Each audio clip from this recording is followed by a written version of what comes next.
গুলি চালানো হচ্ছে, ধর্ষণের মহামারী, যেখানে জাহাঙ্গীরনগর বিশ্ববিদ্যালয়ে ধর্ষণের সেঞ্চুরি করা হয়, এক স্বামীর সামনে স্ত্রীকে ধর্ষণ করা হয়, সেখানে আর কিসের গণতন্ত্র?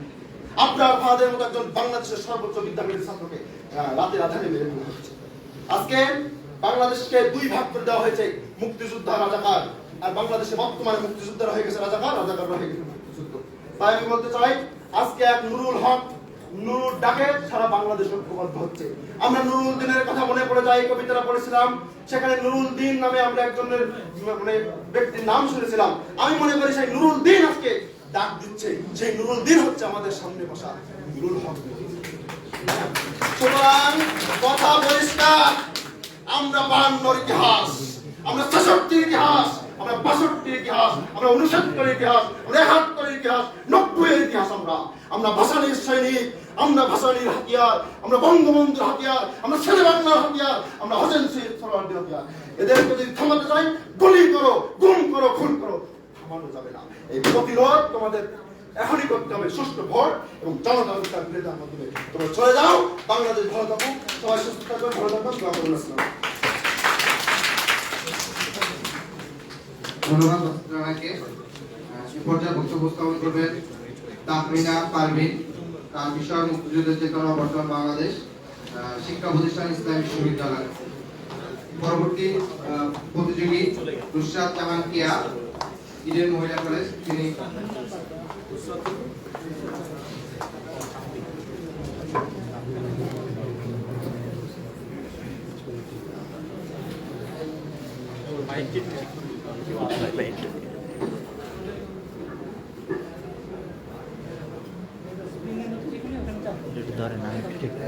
কি বাংলাদেশ ছাত্র অধিকার পরিষদ কর্তৃক আয়োজিত তারুণ্য নামটা বলে নি পারে।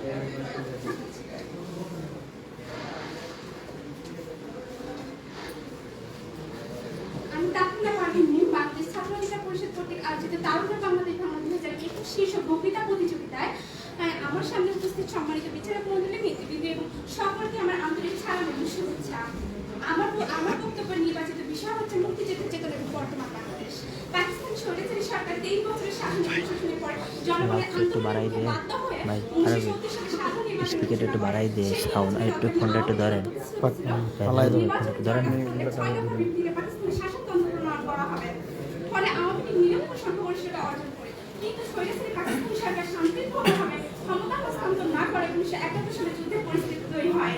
সাম্যক মানবিক মর্যাদা, সামাজিক ন্যায়বিচারের ভিত্তিতে প্রতিষ্ঠিত চেতনাকে কেন্দ্র করে বাংলাদেশের মুক্তিযোদ্ধারা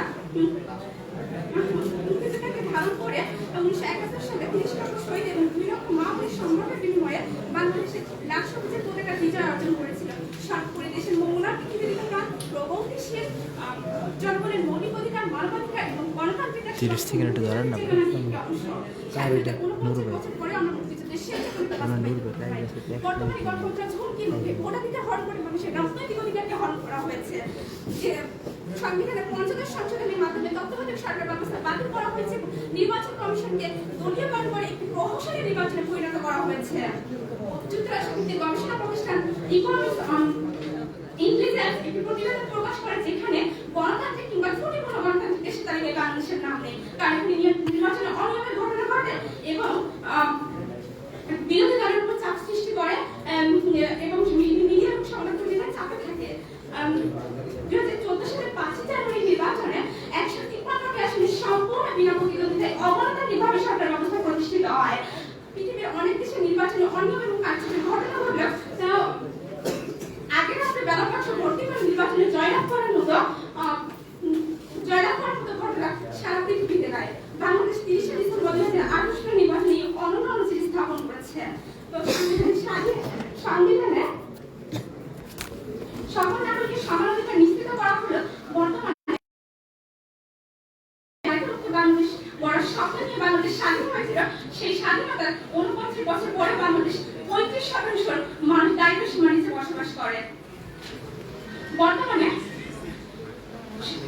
দলীয়করণের ব্যাপক প্রভাবে সর্বদলীয় ব্যক্তি ছাড়া অন্য কোনো ব্যক্তির নাগরিকের রাষ্ট্রীয় বা সরকারি কোনো সুযোগ সুবিধা, চাকরি, ব্যবসা ইত্যাদি করা সম্ভব হচ্ছে না বলে জনগণের উপলব্ধি। সর্বদলীয় ব্যক্তিদের মতো নিয়ন্ত্রিত এবং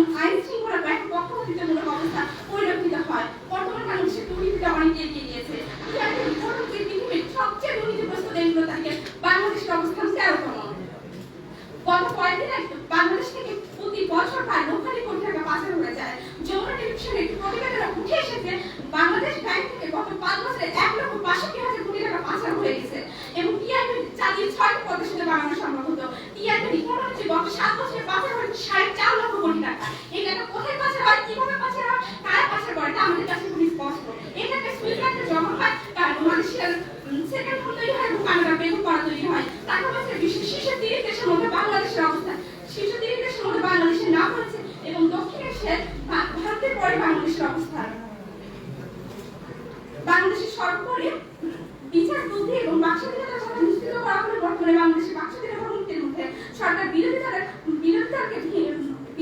মতামত অথবা ভিন্ন মতে দমনের উদ্দেশ্যে বাকস্বাধীনতা হরণ করা হয়েছে। ডিজিটাল নিরাপত্তা আইন নামে একটি গণবিরোধী আইন করা হয়েছে।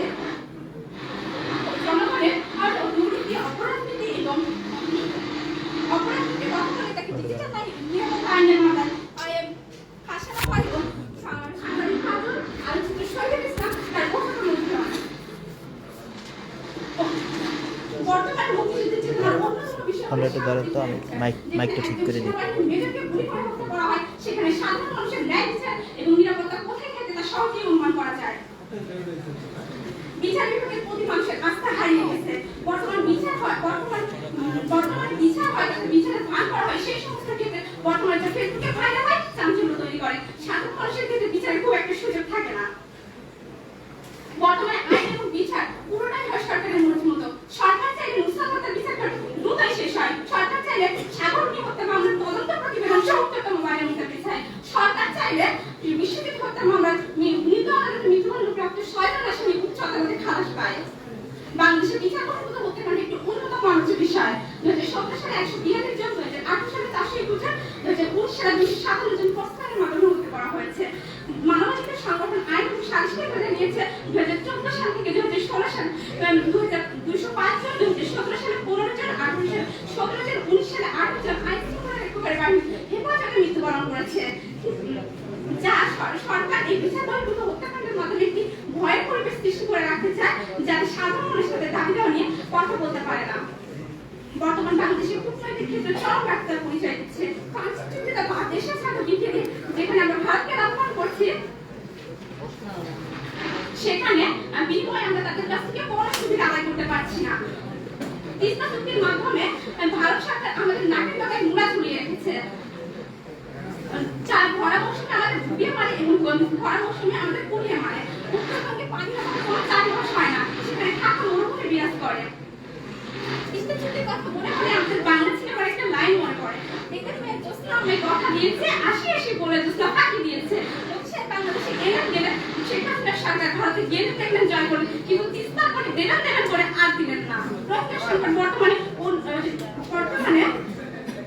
ব্যর্থতার অন্যতম একটি উদাহরণ। রোহিঙ্গা বিভিন্ন মানবাধিকার সংস্থাগুলো বাংলাদেশের পাশে থাকলেও শুধুমাত্র পররাষ্ট্রনীতির ব্যর্থতার কারণে আমরা এখন পর্যন্ত একজন রোহিঙ্গাকে ফেরত পাঠাতে পারিনি। নতুন পররাষ্ট্রনীতির কারণে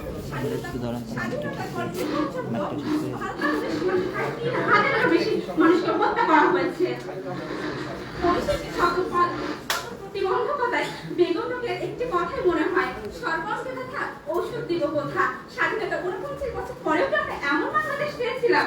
কিন্তু তবুও তরুণেরা আমাদের যুগে যুগে পথ দেখায়। 1952 সালের ভাষা আন্দোলন, 62 শিক্ষা আন্দোলন, 66 6 দফা আন্দোলন, 69 গণঅভ্যুত্থান, 71 মুক্তিযুদ্ধ, 90 স্বরাজ্য বিরোধী আন্দোলন, কিংবা অতি সম্প্রতি 2018 সালে পথসংস্কার আন্দোলন এবং নিরাপদ সড়ক আন্দোলনে আমরা তখন সৃজনশীল, মানবিক, শুভচিন্তা এবং শুভ রাজনীতি ধারক।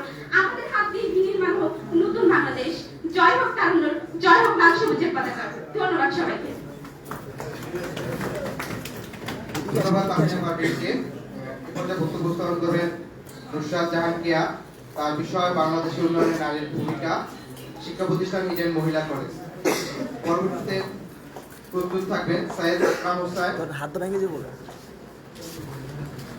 সভাপ্রধান বিচারক মণ্ডলী, সম্মানিত উপস্থিত ও আমার সহযোগিতা ভাই ও বোনেরা, আসসালামু আলাইকুম। তারুণ্যের বাংলাদেশ ভাবনা শীর্ষক বক্তৃতা প্রতিযোগিতায় বাংলাদেশের উন্নয়নে নারীর ভূমিকা সম্পর্কে কিছু কথা উপস্থাপনের জন্য আপনাদের সামনে হাজির হয়েছি আমি নুসরাত জাহান কেয়া। বিশ্বের প্রাকৃতিক সৃষ্টি কল্যাণকর, অর্ধেক তার করিয়াছে নারী, অর্ধেক তার নয়। শুধু কিন্তু নারী পুরুষ সমাজ থেকে দুটি অবিচ্ছেদ্য অংশ। তাই সমাজ গঠনে উভয়ের স্বক্ষেত্রে কিছু দায়িত্ব ও কর্তব্য রয়েছে। সমাজ ও রাষ্ট্রে নারীরা নানা রকম বৈষম্যের শিকার। বৈষম্যের কারণে মাইকটা ঠিক করে দিও। একটু গরম তো ফোনটা। ধরো কই ফোন তো ভালো সমাজ মতো রাষ্ট্র হুম? সভ্যতার লাইটটা উন্নয়নে ভালো মতন করো। বাংলাদেশের ইতিহাসে মুক্তিযুদ্ধ, রাজনীতি, ধর্মীয় মূল্যবোধ, শিক্ষা, চিকিৎসা, অর্থনীতি, সংস্কৃতিতে নারীর অবদান সর্বজন ও অনন্য। শুধু বাংলাদেশ নয়, বিশ্ব ইতিহাসের দিকে তাকালে দেখা যাবে যে কোনো মানবিকতার বিরুদ্ধে প্রতিরোধমূলক যুদ্ধে ভূমিকা রেখেছেন নারীরা। 1971 সালের রণাঙ্গনের দিনগুলোতে দাঁড়িয়ে বিপুল বিক্রমে লড়েছেন নারীরা। তার মধ্যে ইস্তেদারা বেগম কাতর বিবি লড়েছেন বীরত্বের সাথে। আলেয়া বেগম যুদ্ধ করেছিলেন নারীর পুরুষের পোশাকে। শহীদ রুমির মা জাহানারা ইমাম, শহীদ আজাদের মা সাফিয়া বেগমের মতো সব মাই মুক্তিযুদ্ধ সন্তানদের অনুপ্রেরণা দিয়ে বিভিন্ন ক্যাম্পে রান্না, প্রভৃতিদের দেখাশোনা, রাজাকারদের অবস্থান সম্পর্কে খবর দেওয়া, মুক্তিযোদ্ধাদের বাড়িতে লুকিয়ে রাখা অস্ত্র এগিয়ে দেওয়া, অথবা মুক্তিযোদ্ধাদের সেবা চিকিৎসা করা, তাদের জন্য ওষুধ, খাবার, কাপড় সংগ্রহ করা। রক্তযোদ্ধা ৭১-এর নারীদের এই ত্যাগ ইতিহাসের বিরল অংশ।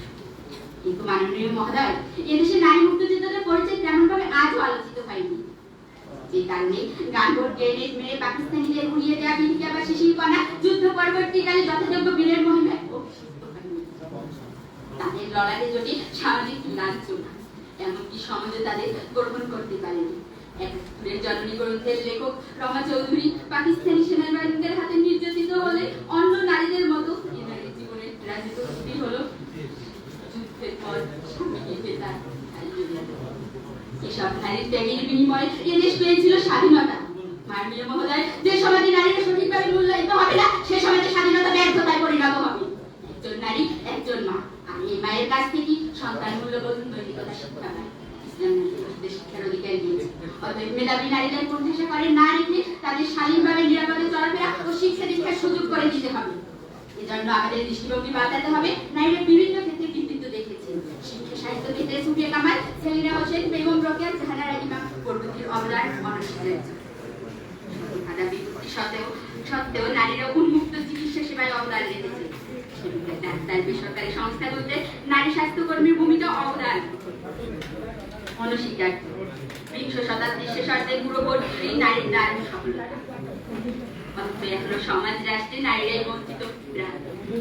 পরিবারের প্রজনন, রক্ষণাবেক্ষণ, পরিচর্যা, আবাসিক গতিশীলতার রাখার কাজটি করে থাকে কন্যা। নারীদের এই অবদানের অর্থমূল্য ১০,৩৭,৫০৬ কোটি টাকা বছরে। মাননীয় মহোদয়, নারী শ্রমশক্তির পরিমাণ প্রায় ৩ কোটি। প্রশাসনিক ব্যবস্থা ক্ষেত্রে ১০,০০০-এর বেশি নারী কাজ করে। তাছাড়া ৮০% নারী মৎস্য, বনায়ন, কৃষিক্ষেত্রে নিয়োজিত। ৩৪%, পোশাক শিল্পে ৮০%। পোশাক শিল্পের মাধ্যমে এসব নারীরা বৈদেশিক মুদ্রা উপার্জন করে গুরুত্বপূর্ণ ভূমিকা রাখে। শহরের শিক্ষিত নারীদের বড় অংশ নিয়োজিত আছে সরকারি বেসরকারি চাকরি। বাংলাদেশের ই-কমার্সের ৬০% নারী।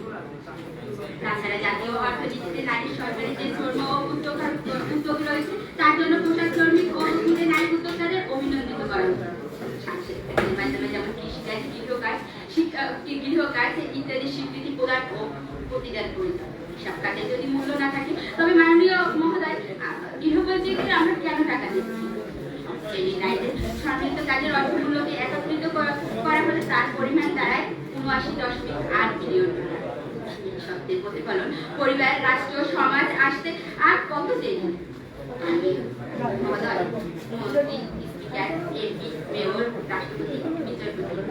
উপাচার্য ছাড়াও রাষ্ট্রের সর্বোচ্চ পর্যায়ে নারীর অবস্থান লক্ষ্য করা যায়। তাই নারী নেতৃত্ব বিকাশে আছে তা জেনে অধিকারের লড়াই চালিয়ে যেতে হবে। আগামী কাঙ্ক্ষিত বাংলাদেশ বিনির্মাণের ক্ষেত্রে ৩০% নারী প্রতিনিধি রাখা এবং তৃণমূল থেকে নারী নেতৃত্ব গড়ে তুলতে হবে। ওটাই নয়, জনগণের ভোটে গণতান্ত্রিক উপায়ে নির্বাচিত হতে হবে সাংসদ। সর্বক্ষেত্রে নারীর শুধু অংশগ্রহণ না, তার গুণগত উন্নয়ন করতে হবে। নারীর সাথে ক্ষমতায়ন দিতে হবে। নারীকে তুচ্ছ না ভেবে সিদ্ধান্ত গ্রহণের পর্যায়ে নিয়ে যেতে হবে। আনুষ্ঠানিক কাজের মূল্যায়ন, কর্মক্ষেত্রে লিঙ্গ সংবেদনশীল পরিবেশ গড়ে তুলতে হবে। ফলে যৌতুক, ধর্ষণ, নিপীড়নমূলক কাজ সমাজ থেকে দূর হবে। শিক্ষা, স্বাস্থ্য, বাসস্থানের দিকে নজর দিতে হবে। সম্মানিত উপস্থিতবর্গ, নারীকে অবহেলা করে দূরে রেখে বাইরে রেখে কোনোভাবে সমাজ ও রাষ্ট্রের উন্নয়ন সম্ভব হবে না। আমাদের জাতীয় কবির সাথে তাই একমত হয়ে বলা যায়, কোন কালে একা হয়নি গো জয়ী, পুরুষের তরবারি প্রেরণা দিয়েছে, শক্তি দিয়েছে বিজয় লক্ষ্মী নারী। তাই অজ্ঞানতার অশুভ অক্টোপাস থেকে নারীকে মুক্ত করে সমাজের সর্বত্র স্তরে বিচরণ করার জন্য সুযোগ করে দিতে হবে। তবেই উন্নত হবে দেশ, উন্নত হবে সমাজ। বাংলার নারীর সার্বিক মঙ্গল কামনা করে ধন্যবাদ বিচারক মণ্ডলী, ধন্যবাদ সবাই।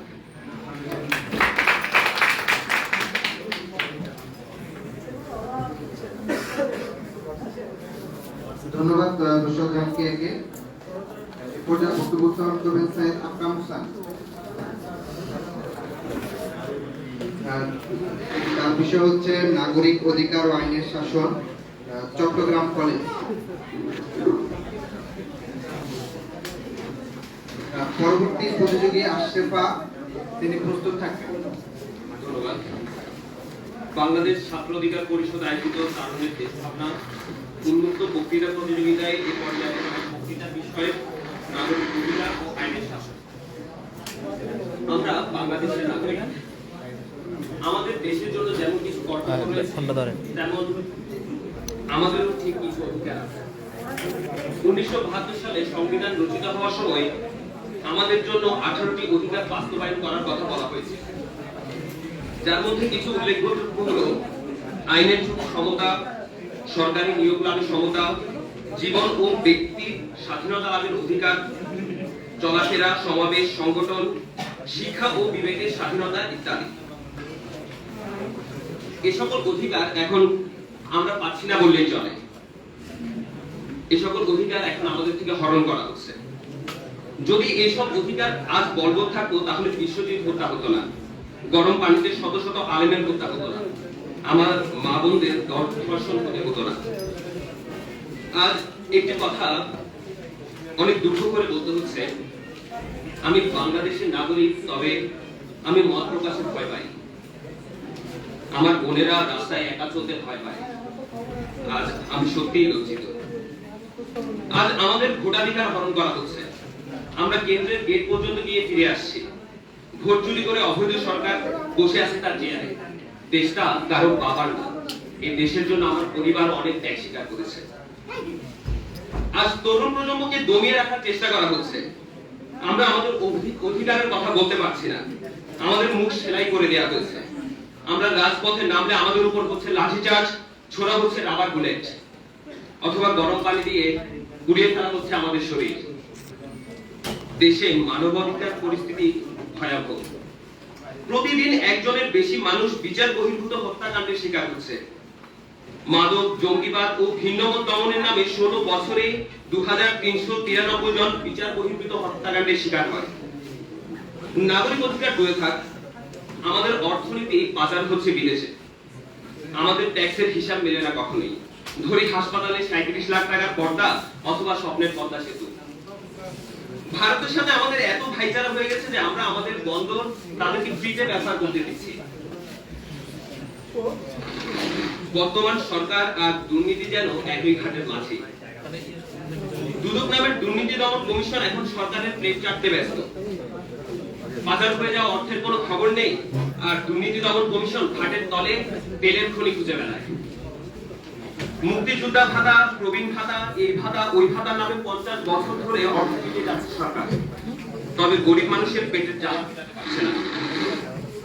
5 বছরে একটা মন্ত্রীর সামান্য বেতনে শত শত কোটি টাকার সম্পদ, আর পথ শিশু আজ ভিক্ষা করে খায়। করোনাকালীন সময়ে ত্রাণ পায়নি অনেক মানুষ। সামাজিক মাধ্যমে পোস্ট করার নামে 10-12 জনকে ত্রাণ দিয়ে বাকি সব মন্ত্রীর বাড়িতে। জনগণের খাবার কেড়ে নিয়ে সড়ক ও সেতুমন্ত্রীর মহামারী আমরা করোনার চাইতেও শক্তিশালী। না খেয়ে মানুষ মারা যাচ্ছে, আর এদিকে টিভি রিপোর্টাররা তাদের মশলাদার খবর নিয়ে ব্যস্ত। সময় খুবই অল্প, বেশি কথা বলবো না। আইনের শাসন নিয়ে একটু কথা বলা যায়। আইনের শাসন বলতে আমরা প্রথমেই পুলিশের কথাই চিন্তা করি, যে পুলিশ আমাদেরকে প্রোটেকশন দিবে, আমরা সেই ভরসায় থাকি। তবে এখন সময়ের সাথে সাথে সবকিছুই বদলে গেছে। কাগজপত্র ঠিক থাকলেও ট্রাফিক পুলিশ টাকা ছাড়া কখনোই গাড়ি ছাড়ে না। জাতীয় সড়ক দিয়ে ইয়াবা পাচার হয়েছে, জাতীয় সড়ক দিয়ে ইয়াবা পাচার হয়, আর আমার দেশের শত শত যুবক নষ্ট হয়ে যায়, তবে পুলিশ অন্ধকারে তাদের টাকা ভাগাভাগি করতে থাকে। পুলিশের সর্বোচ্চ পদকপ্রাপ্ত টেকনাফের প্রদীপ সাহা তার 6টি ঘটনার মধ্যে সবকটি বিচার বহির্ভূত হত্যাকাণ্ডের, যদিও বিচার বহির্ভূত হত্যাকাণ্ড আইনের চোখে অপরাধ, এর না আছে কোনো তদন্ত, না আছে জবাবদিহিতা। সর্বশেষ মেজর সিনহা হত্যাকাণ্ডের পর জনগণ জবাবদিহিতা খুঁজলেও টিকটক সেলিব্রিটি অপু ভাইকে গ্রেফতার করে জনগণের খিল্লি উড়িয়ে দেয় সরকার। আমাদের দেশে আইনের শাসন শুধুমাত্র সাধারণ জনগণের জন্য কার্যকর, আর তাদের আইন তারা নিজেরাই তৈরি করে। আর যদি সত্যিকারের শাসন থাকতো, তনু মৃত্যু হত্যার আসামিরা গ্রেফতার হতো, আবরার ফাহাদের হত্যাকারীদের সুষ্ঠু বিচার হতো, ডাকসু হামলার বিচারের অভিযুক্ত আসামিদের ছেড়ে দেওয়া হতো না। বিশ্বজিৎ হত্যাকাণ্ডে ছাত্রলীগ সরাসরি যুক্ত ছিল বলে নিম্ন আদালতে মৃত্যুদণ্ড পাওয়া 6 জন ছাত্রলীগ কর্মী উচ্চ আদালতে খালাস পেত না। এই দেশে বিচার কিংবা বিচারের ভান করা হয় যেগুলো সামাজিক মাধ্যমে ভাইরাল হয় এবং ঘটনার সাথে প্রভাবশালী কেউ জড়িত না থাকে। তার একটি ছোট্ট প্রমাণ হলো দুর্নীতির অভিযোগে জাহাঙ্গীরনগর বিশ্ববিদ্যালয়ের ছাত্রলীগের সাধারণ সম্পাদককে পদচ্যুত করা হয়। তার বিরুদ্ধে এখন পর্যন্ত কোনো আইনি ব্যবস্থা নেওয়া হয়নি। পুলিশের অতি বিতর্কিত হারুন অসংখ্য অভিযোগে অভিযুক্ত, তার বিরুদ্ধে বদলি ছাড়া কোনো আইনি ব্যবস্থা নেওয়া হয়নি। সরকারের ইচ্ছায় ভিন্ন মতের নেতাকর্মীদের 95,000 মিথ্যা মামলা দিয়ে লক্ষ লক্ষ নেতাকর্মীদের গ্রেফতার করা হয়। নিরাপত্তা ইস্যুতে আজ পিছিয়ে পড়েছে বাংলাদেশ। পুলিশের উপর আস্থা নির্ভরশীলতায় দক্ষিণ এশিয়ার সবচেয়ে তলানিতে আছে দেশটি। বাংলাদেশের প্রধান সমস্যা হচ্ছে বাক স্বাধীনতার উপর হুমকি, হামলা মামলা দিয়ে ভাষা প্রয়োগ করে গণমাধ্যমের মুখ বন্ধ করে দেয়া। প্রথম আলোর তথ্য অনুযায়ী 2020 সালের 1 জানুয়ারি থেকে 15 ডিসেম্বর পর্যন্ত পেশাগত দায়িত্ব পালন করতে গিয়ে 387 জন আটক, জিম্মি ও নিখোঁজ হয়। 2019 সালে 53 ও 2020 সালে 50 জন সাংবাদিকের হত্যাকাণ্ডের ঘটনা আমরা শুনতে পাই। তথাকথিত ডিজিটাল নিরাপত্তা আইনের কারণে জনমত মত প্রকাশে ভীত। সুধী অভিযানের নামে প্রতিনিয়ত দেশের জনগণকে নিরাপত্তার হুমকিতে ফেলছে সরকার। ক্যাসিনো সহ দেশের সকল দুর্নীতি ও অবৈধ কাজের সাথে জড়িয়ে আছে সরকার দলের নেতাকর্মীরা। 2015 সালের রিপোর্ট অনুযায়ী দেশ থেকে পাচার হয়েছে 1,151 কোটি ডলার দেশীয় মুদ্রায়, যা 98,000 কোটি টাকা। প্রতি বছর গড়ে প্রায় 64,000 কোটি টাকা পাচার হচ্ছে আমাদের দেশ থেকে। আমাদের দেশে গুড গভর্নেন্স জিনিসটা নেই। এখানে গভর্নেন্স বলেও আমাদের চোখে ধুলো দেওয়া হয়েছে। আমাদের সংবিধানে গভর্নেন্স এই ইংরেজি শব্দটি মাত্র একবার ব্যবহৃত করা হয়েছে, যার বাংলা করা হয়েছে পরিচালনা। আজকাল গুড গভর্নেন্স কে বাংলায় সুশাসন করা হয়েছে। অনুবাদ খারাপ নয়, আমাদের কাছে শ্রুতিমধুর হতে পারে, তবে এক সময় এর অর্থ ছিল শাসন, যা বর্তমান সরকার খুব ভালোভাবেই বজায় রেখেছে। 2020 সালে 3,440 জন নারী ও কন্যা শিশুর ধর্ষণের ঘটনা ঘটে। দেশে আইন বিচার ব্যবস্থা চলে সরকারের মর্জি মতো। সরকার চাইলে আজ নুসরাত, সাগর, রুনি, তনু আর অনেকেই সবাই আজ সঠিক বিচার পেত। চলে যাওয়ার আগে শেষ একটি কথা, আবুল ফজল বলেছিলেন যে মানুষকে ঠকানোর ব্যবসা সবচাইতে নিকৃষ্ট ব্যবসা, আর বর্তমান সরকার তাই করে যাচ্ছে প্রতিদিন। একদিন সত্যের নিশান উড়বেই, আমরাই উড়াবো বিজয়ের পতাকা। ধন্যবাদ সবাইকে। আমি আপনার মতো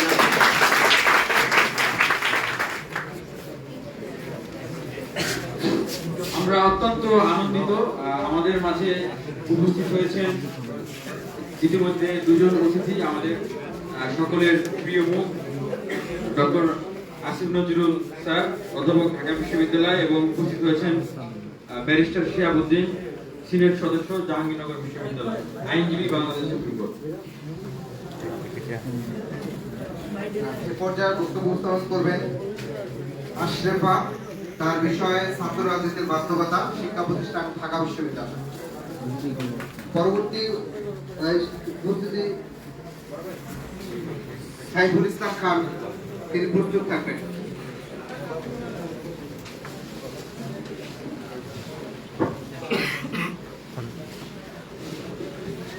আসসালামু আলাইকুম। আজকে বাংলাদেশ ছাত্র অধিকার পরিষদ কর্তৃক আয়োজিত 15 থেকে 30 বছর প্রবাসী বাংলাদেশি তরুণদের নিয়ে তারুণ্যের বাংলাদেশ ভাবনা শীর্ষক উন্মুক্ত বিতর্ক প্রতিযোগিতা সম্মানিত সুধী সবাইকে আমার অন্তরের অন্তঃস্থল থেকে অনেক অনেক ভালোবাসা ও শুভেচ্ছা। বক্তৃতা দেওয়ার আগে প্রথমেই আমাদেরকে দিক নির্দেশনা দেওয়া হয়েছে কিছু তথ্য দেওয়ার। আমি সেই সকল তথ্য দিতে চাই যেই তথ্যগুলো এখনো পর্যন্ত খবরের কাগজে প্রকাশিত হয়নি। যেহেতু আমি ঢাকা বিশ্ববিদ্যালয়ের ছাত্রী, আর ঢাকা বিশ্ববিদ্যালয়ের যে ছাত্র রাজনীতির নামে যে অপসংস্কৃতি সেটা আমার খুব কাছে থেকে দেখার এবং সরাসরি সেটা ভুক্তভোগী আমি। ছোটবেলা থেকে ইচ্ছা ছিল আমি নেত্রী হব, অনেক ইচ্ছা ছিল রাজনীতিতে যোগ দেব। সেই সূত্রেই ঢাকা বিশ্ববিদ্যালয়ে আসা। আমি গ্রামের মেয়ে, ঢাকায় এসে আমার মানিয়ে নিতে খুব কষ্ট হয়েছে। তো যখন ঢাকায় আসি, আমার অবশ্যই আমি গ্রাম থেকে এসেছি, আমার আবাসন সমস্যা থাকবে, আমার বিশ্ববিদ্যালয়ের হলে থাকতে হবে। তখন আমি যে লিগ্যাল যে প্রসেসটা সেটা আমি জানতাম না। তো আমার এক বান্ধবী বললো যে আচ্ছা তুমি আসো, রোকেয়া হলে উঠাই দিব। ভাবলাম আমার তো শামসুন্নাহার হল, আমি রোকেয়া হলে কেন উঠবো? আচ্ছা, যখন আমার থাকার জায়গা নেই, আমার উঠতেই হবে, আচ্ছা উঠলাম। তো প্রথম আমাদের আপুরা আসতো, খুব ভালো ভালো কথা বলতো। আচ্ছা তোমাদের কিছু করতে হবে না, তোমরা রুমে থাকবে, আর যখন প্রোগ্রাম হবে প্রোগ্রামে যাবে। প্রোগ্রাম খুবই ভালো হয়। ভাবলাম যে প্রোগ্রাম আবার কি, প্রোগ্রামে অতিথি আসে, খুব সুন্দর বক্তৃতা হয়, বেশ ভালো ভালো কথা শোনা যায়। আচ্ছা ঠিক আছে, প্রোগ্রামে যাই। তো প্রথম দিন প্রোগ্রামে গিয়ে একটু হতভম্ব হয়েছিলাম। প্রোগ্রাম হচ্ছিল মধুর ক্যান্টিনে। তো মধুর ক্যান্টিনে যাওয়ার পর দেখতে পেলাম মানে বড় একটা টেবিলে নেতারা বসে আছেন, সামনে 3 জন, আর আপুরা গিয়ে আমাদের সবাইকে বলছে নাম দাও, নাম বলো, তাদের কাছে নাম বলে পরিচয় দাও, বলো যে আমি রোকেয়া হল ছাত্রলীগ। আমি আসলে কোন রাজনৈতিক তকমা আমার গায়ে লাগবে এটা তখন আমি বুঝতে পারিনি। হঠাৎ করে আমি ছাত্রলীগ কেন বলবো? আমি সাধারণ শিক্ষার্থী, আমি হলে থাকতে হলে আমার প্রোগ্রামে যেতে হবে, এই জন্য আমি প্রোগ্রামে এসেছি। আচ্ছা যাক, গেল। তখন আমি আস্তে আস্তে আমি এখানে অন্তর্ভুক্ত হয়ে গেলাম। ছাত্র রাজনীতির যে অতীত ইতিহাস আছে, 52-র ইতিহাস, 69-এর ইতিহাস, 71-এর ইতিহাস, সেই ইতিহাসগুলো আমার কাছে প্রাগৈতিহাসিক কালের থেকেও বেশি অতীত মনে হয়। কারণ ছাত্র রাজনীতির নামে যে নোংরা অপসংস্কৃতি, সেই অপসংস্কৃতি আমার খুব কাছ থেকে দেখার সুযোগ হয়েছে। আমার এক বন্ধু, আমি ওকে ছোটবেলা থেকে চিনি, সে খুবই নরম, বাবা একটু বকা দিলে সে কেটে দেয়। কিন্তু ঢাকা বিশ্ববিদ্যালয়ে আসার পরে সে এখন লাঠি নিয়ে, মানে তার সাহস এতটাই বৃদ্ধি পেয়েছে, অবশ্যই সাহস বৃদ্ধি পাওয়া ভালো গুণ, কিন্তু তার সাহস এতটাই বৃদ্ধি পেয়েছে সে এখন লাঠি সোজা দিয়ে অন্যদের হামলা করতে চায়। আমি এটা রাজনীতির অংশ হয়তো, আমি ছোট মানুষ, রাজনীতি বুঝি না। আমি যে রাজনীতি শুনে এসেছি সেই রাজনীতির কোনো আমি ছোঁয়া এখানে পাই। তারপরে আপনারা বর্তমান ছাত্রলীগের দোষ দেন, কিছু হলে এটা তো ছাত্রলীগ করেছে, ক্ষমতাসীন রাজনৈতিক দল, ক্ষমতাসীন রাজনৈতিক দল, এগুলো রাজনৈতিক দলের ছাত্র সংগঠন এগুলো করছে, শুধু ছাত্রলীগ না। যখন ছাত্র দলের সময় ছিল ছাত্র দলও করেছে, ছাত্র শিবিরও করেছে। আমি একটা উদাহরণ দিই, আমি শামসুন্নাহার হলের আবাসিক ছাত্রী। আমার হলে 2002 সালে যে ঘটনাটা ঘটে, এটা ঢাকা বিশ্ববিদ্যালয়ে যারা এখানে উপস্থিত আছে তারা সবাই জানে। তখন পুলিশে হামলা হয়েছিল, আমি অবশ্য সেই ইতিহাস পড়েছি, আমি নিজে সেই সময় উপস্থিত ছিলাম না। তো তখন যখন রোকেয়া হলের সামনে মুক্তাঞ্চ মানে মুক্তাঞ্চল বা এই টাইপ কিছু একটা ছিল, মানে মঞ্চ গঠন করে তখন আন্দোলন হচ্ছিল, তখন শুনেছি ছাত্র শিবির, ছাত্র দল এসে তাদের উপর হামলা করেছে। আর সেই ছাত্র দল এখানে এসে ছাত্রলীগের দোষ খুঁজে বের করে। আসলে আমাদের রাজনৈতিক ধারাটাই এরকম, যখনই আমরা ক্ষমতায় আসবো আমরা ক্ষমতার অপব্যবহার করবো। এটা যদি আপনাদের কাছে ছাত্র রাজনীতি হয়, তাহলে ছাত্র রাজনীতি, যে ছাত্র রাজনীতিকে আমি ভালোবাসতাম সেই ছাত্র রাজনীতিকে আমি ঘৃণা করি। আমার কাছে ছাত্র রাজনীতি মানে একটা প্রহসন। যে ছাত্র রাজনীতি একটা নিরীহ ছেলেকে হিংস্র বানিয়ে দেয়, সেই ছাত্র রাজনীতি আমি চাই না। যে ছাত্র রাজনীতির জন্য আপনার আমাদের মতো সাধারণ শিক্ষার্থী প্রাণ দেয়, সেই ছাত্র রাজনীতি আমার চাই না। ছাত্র রাজনীতির বাস্তবতা, এটা আমার বক্তৃতার বিষয়। তো আমি বললাম, প্রথমেই বলেছি আমি পলিটিক্যাল রুমে থাকতাম। তো সেখানে হচ্ছে আমার এক বান্ধবী ছিল, তার কাকা হচ্ছে যশোর জেলা, কোন আসন সেটা আমি জানি না, সেখানকার এমপি। তার কোনো প্রোগ্রামে যাওয়া লাগতো না, আল্লাহর রহমতে। তাকে বলা হতো তোমার প্রোগ্রামে যাওয়া লাগবে না, তোমার সিট এমনিতেই আছে। আমি খুব অবাক হতাম যে সেও ঢাকা বিশ্ববিদ্যালয়ের শিক্ষার্থী, আমিও ঢাকা বিশ্ববিদ্যালয়ের শিক্ষার্থী। আমার ক্লাস কামাই করে আমার পরীক্ষা, আমার 10টার সময় পরীক্ষা, আমার 9টার সময় প্রোগ্রামে যেতে হতো। আমার গিয়ে ভাইদের সালাম দিতে হতো, অবশ্যই আমি মন থেকে সালাম দিতাম না। আমার স্বীকার করতে কোনো অসুবিধা নেই, আমি মন থেকে কখনোই সালাম দিতাম না।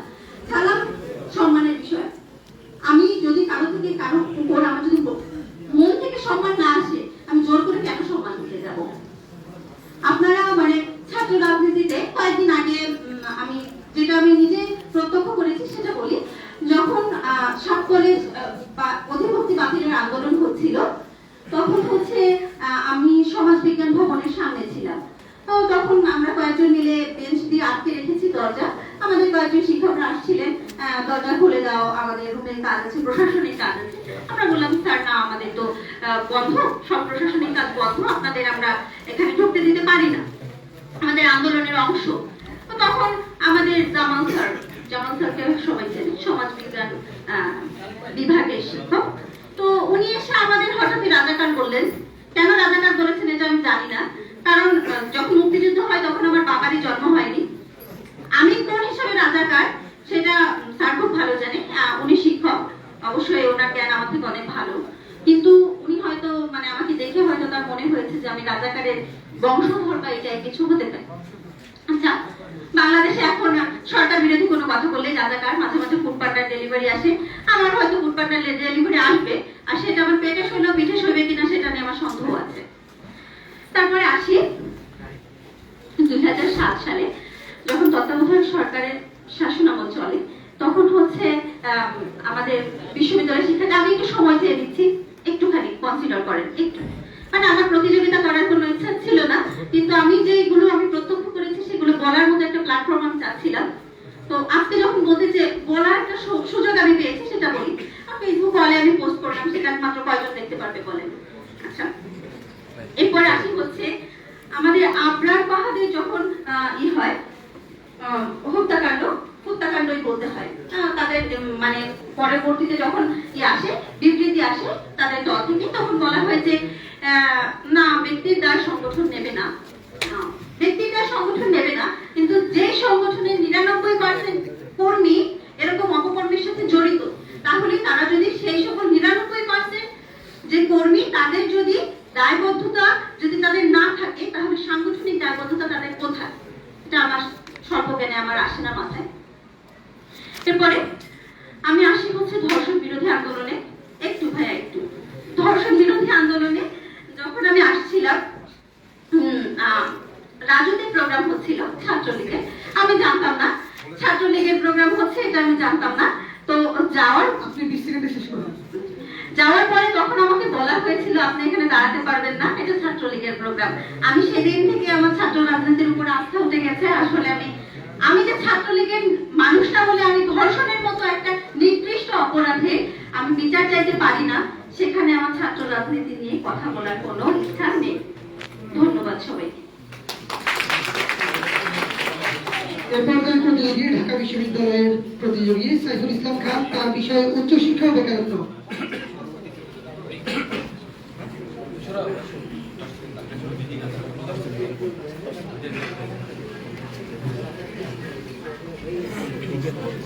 একটু সময় চেয়ে নিচ্ছি প্রতিযোগীর কাছে।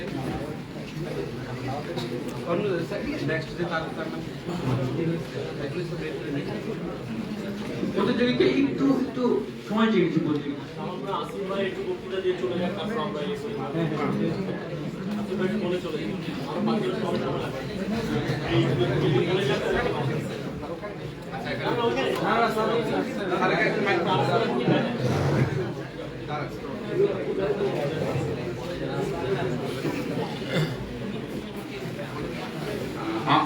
আসলে বিশেষ একটি কাজে স্যার চলে যাচ্ছেন।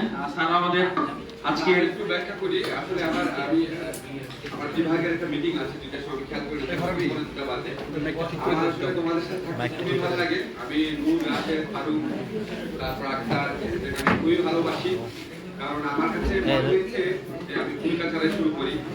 আমরা যখন পুরো জাতি এক ধরনের দাসত্বের শৃঙ্খলের মধ্যে পড়ে গেছি, চারদিকে যত অন্যায় অবিচার আছে সবকিছু বুক বুঝে সহ্য করা শুরু করেছি, একটা এমন চরম দুঃসহ বেদনাময় সময়ে আমরা দেখেছি আমাদের মতো, আমি একটা নিম্ন মধ্যবিত্ত পরিবারের ছেলে, এবং আমার কাছে মনে হচ্ছে বাংলাদেশের সমস্ত বড় বড় আন্দোলন সব করেছে নিম্ন মধ্যবিত্ত পরিবারের ছেলেরা। আজকে চাই আমি রাশেদ, নূর, তাদের মধ্যে আমার ছায়াকে দেখি, আমার ওই সময়টাকে দেখি যে আমার মতো পরিবারের ছেলেরা, যাদের জীবিকার ভয় আছে, যাদের জীবনের ভয় আছে, যাদের প্রশাসনে, বিচার বিভাগে, পুলিশে কোনো হর্তাকর্তা নাই, যাদের বাঁচানোর নিজের জীবনের ঝুঁকি নিয়ে যারা রাজপথে নেমেছে, বাংলাদেশে আমরা অনেক ধরনের সৌন্দর্য দেখেছি, কিন্তু এত বড় প্রতিবাদী সৌন্দর্য আমরা কমই দেখেছি। আজকে যে মেয়েটি কথা বলে গেল আমার সন্তানের মতো, তোমার গল্পটা ছিল দাসত্বের গল্প। আমরা এই দাসত্বের গল্প ঢাকা বিশ্ববিদ্যালয়ের প্রতিটি হলের প্রতিটি কক্ষে রচনা করেছি এবং সহ্য করে যাচ্ছি। ঢাকা বিশ্ববিদ্যালয়ের হলগুলোতে দাসত্ব করা হয় এবং আমার তো স্টুডেন্ট আছে, আমি জানি কিভাবে কর্মসূচিতে নেওয়া হয়, কিভাবে তাদেরকে বাধ্য করা হয়, কিভাবে তাদের মননশীলতাকে, সৃষ্টিশীলতাকে এবং তাদের ভেতরে যে স্বতন্ত্র একটা স্বাধীন সত্তা আছে সেটাকে দুমড়ে মুচড়ে ফেলে দেওয়া হচ্ছে। ঢাকা বিশ্ববিদ্যালয় যেটা হচ্ছে বাংলাদেশের স্বাধীনতা বিনির্মাণ, বাংলাদেশের সমস্ত প্রগতিশীল আন্দোলন বিনির্মাণ হয়েছে যেখানে, সেখানে মধ্যযুগীয় দাসত্বের চর্চা চলছে। আমরা সবাই সহ্য করে যাচ্ছি, একমাত্র তোমরা সহ্য করো না। তোমরা এটার বিরুদ্ধে প্রতিবাদ করেছো। আজকে যে মেয়েটি বললো এখানে কথা, সেটা প্রতিবাদের কথা, সে বলেছে এই কথাটা, এটাই তার প্রতিবাদ এবং এটাই হচ্ছে সবচেয়ে ইম্পর্টেন্ট ব্যাপার, প্রতিবাদ করতে হবে। আজকে তোমরা যখন বলো যে দেখো, আমাদের হাসান কাইম ভাই আমার খুব শ্রদ্ধেয় মানুষ, আমরা আলোচনা করছিলাম বাংলাদেশে কোন আমলে অন্যায়টা না হয়েছে। জাতীয় পার্টির আমলে হয়েছে, বঙ্গবন্ধুর আমলে হয়েছে, বিএনপির আমলে হয়েছে, সমস্ত অন্যায়ের প্রতিবাদ হয়েছে। শামসুন্নাহার হলে জঘন্যতম পুলিশি আক্রমণের ঘটনা ঘটেছে। ডিসিকে কতদিনের মধ্যে যেতে হয়েছে? 2 সপ্তাহের মধ্যে যেতে হয়েছে। জানোয়ার লিখে পুরো রাজপথ ঘুরিয়ে ফেলেছিল সবাই, তাকে ঢাকা বিশ্ববিদ্যালয়ের উপাচার্য পদ ছাড়তে হয়েছে। আর এই আমলে কিছু হয়েছে? এই আমলে কোন উপাচার্যকে ছাড়তে হয়েছে পদ? জাকসু ভবনে হামলার জন্য ছাড়তে হয়েছে? ছাত্রদেরকে রক্তাক্ত করার জন্য ছাড়তে হয়েছে? ঢাকা বিশ্ববিদ্যালয়ের প্রতিটি হলকে দাসত্বের শৃঙ্খলে আবদ্ধ করার জন্য কাউকে কোনো পদ ছাড়তে হয়েছে? আজকে আমি সবসময় বলি, জঘন্যতম সব অন্যায় বিএনপি আমলে, জাতীয় পার্টি আমলে হয়েছে। জাতীয় পার্টি আমলে ভুয়া নির্বাচন করে ক্ষমতা থাকার চেষ্টা করা হয়েছে, কিন্তু জনগণ রুখে দাঁড়িয়েছে, এরশাদকে পদত্যাগে বাধ্য করিয়েছে। বিএনপি আমলে 96 সনে জঘন্য ইলেকশন করার চেষ্টা করা হয়েছে, 6 মাসের মধ্যে তাদেরকে বিদায় করা হয়েছে। আর আজকে 12 বছর ধরে আমরা অদ্ভুত, অসম্ভব, অকল্পনীয় নির্বাচনে, যেই নির্বাচনগুলোকে আগের রাতে হয়ে যায়। সারা পৃথিবীর ইতিহাসে আমি বাংলাদেশের সামরিক শাসন আমলে যেটা হয়েছে, ইলেকশনের আগের রাতে ইলেকশন হয়ে গেছে, ভোটারকে পিটানো হয়েছে, প্রার্থীকে পিটানো হয়েছে, এজেন্টরা আমরা শুনেছি জমির আইনে লুকিয়ে থেকেছে জীবন বাঁচানোর জন্য। কে না বলবে এগুলি সত্যি ঘটনা? এত বড় একটা অন্যায়ের সাথে আমরা সহবাস করা শিখে গেছি, এত বড় অন্যায়কে আমরা মেনে নিচ্ছি। এটা হচ্ছে বাংলাদেশের সমস্ত অন্যায়ের প্রতিকার। আমি তো ছাত্রলীগকে দোষ দেই না, ছাত্রলীগকে আমি তো ফুড সোলজার। এদের পেছনে মেশিনটা কি? এই মেশিনের কারিগর কারা? কারা ছাত্রলীগের মতো প্রতিষ্ঠান, যেই প্রতিষ্ঠান বাংলাদেশের স্বাধীনতা আন্দোলনের নেতৃত্ব দিয়েছে, যেই প্রতিষ্ঠানের স্বাধীন বিরুদ্ধে গণতন্ত্র প্রতিষ্ঠার নেতৃত্ব দিয়েছে, কারা তাদেরকে এই জায়গায় নামিয়ে এনেছে? কারা তাদেরকে ধর্ষক, গুন্ডা, বদমাইশ, চাঁদাবাজ বলতে ছাত্রলীগের নামে যে কালিমা পড়েছে, এই কালিমার নির্মাতা কারা? ছাত্রলীগ? নো, ছাত্রলীগ না।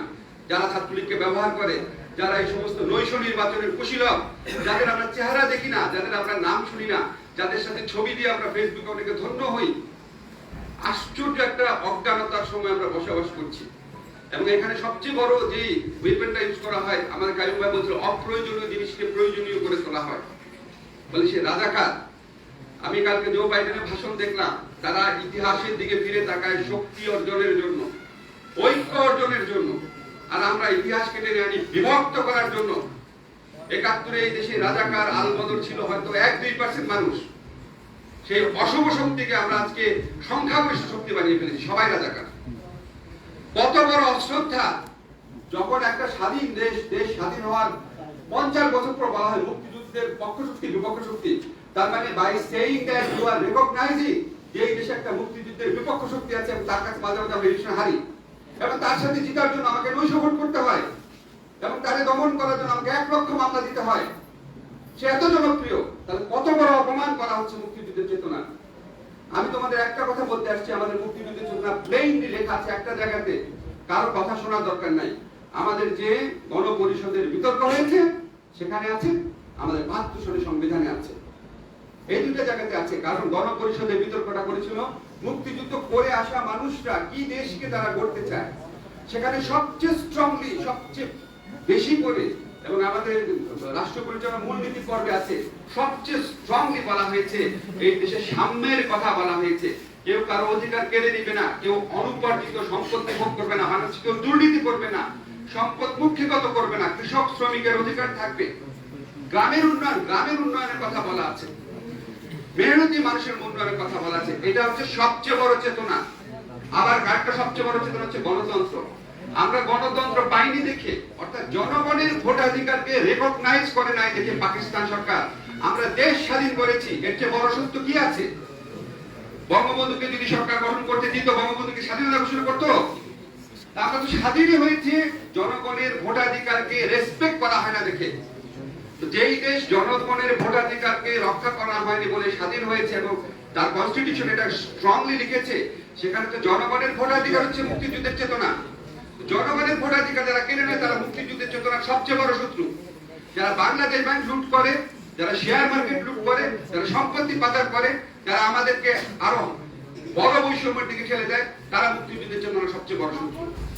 যারা বাংলাদেশকে অন্য দেশের কাছে বিকিয়ে দেয়, জাতীয়তাবাদ আমাদের মুক্তিযুদ্ধের চেতনার অন্যতম মূল শক্তি, যারা অন্য দেশের কাছে বিকিয়ে দেয় তারা মুক্তিযুদ্ধের চেতনার সবচেয়ে বড় শত্রু। যারা সাম্প্রদায়িক তারা মুক্তিযুদ্ধের চেতনার সবচেয়ে বড় শত্রু। এখন আমি যদি বলি যে আমি সাম্প্রদায়িক না, আমি অসাম্প্রদায়িক, এবং এর সাথে যদি আমি ভোটচোর হই, সম্পদ চোর হই, ভারতের কাছে নিজের স্বার্থ বিকিয়ে দেই, কিন্তু আমি অসাম্প্রদায়িক, আমি মুক্তিযুদ্ধের চেতনার ভাই হয়ে গেলাম, তাহলে আমি মুক্তিযুদ্ধের চেতনা বড় জোর 25% বহন করি, কিন্তু 4টা দিন মূলনীতির একটা বহন করি। আবার আমি একইভাবে বলি, এখন বিএনপি যদি বলে আমি ভোটাধিকার বিশ্বাস করি, কিন্তু আমি বিশ্বাস করি যে সংখ্যালঘু জনগোষ্ঠীকে পিটাতে হবে, তাহলে তারও মুক্তিযুদ্ধের চেতনা কম। এটা হচ্ছে চেতনাকে ধারণ করা। চেতনাটা হচ্ছে একটা অভিষ্ট লক্ষ্য যেখানে আমি পৌঁছাতে চাই। এই পৌঁছানোর প্রতিযোগিতাতে আমরা সবাই কম বেশি পরাজিত, আমাদেরকে জয়ী হতে হবে। আমাদেরকে বাংলাদেশে জনগণের ভোটাধিকার প্রতিষ্ঠা করতে হবে, সম্পদের সুষম বন্টন করতে হবে, একটা অ্যাক্সেস টু অপরচুনিটি করতে হবে। এখানে নূর বাংলাদেশের প্রধানমন্ত্রী হতে পারবে এরকম একটা ব্যবস্থা থাকতে হবে, তার যোগ্যতা দিয়ে। এখানে কে কার ছেলে সেই জন্য প্রধানমন্ত্রী হবে, এটা কি রাজতন্ত্র নাকি? বাংলাদেশকে বলতে হবে কেউ বুকে হাত দিয়ে যে হাজার যোগ্যতা থাকলেও কেউ নেত্রীদের সন্তানের বাইরে কেউ প্রধানমন্ত্রী হতে পারবে? কেন পারে না? কেন এই সিস্টেম? এটা মুক্তিযুদ্ধের চেতনা না, এটা মুক্তিযুদ্ধের চেতনা না। আমি অনুপর্যাপ্ত সম্পত্তি ভোগ করবো, আমার মালয়েশিয়া কানাডায় বাড়ি থাকবে, এটা মুক্তিযুদ্ধের চেতনা না। আমাদের সঠিকভাবে মুক্তিযুদ্ধের চেতনা উপলব্ধি করে এটাকে ধারণ করার চেষ্টা করতে হবে।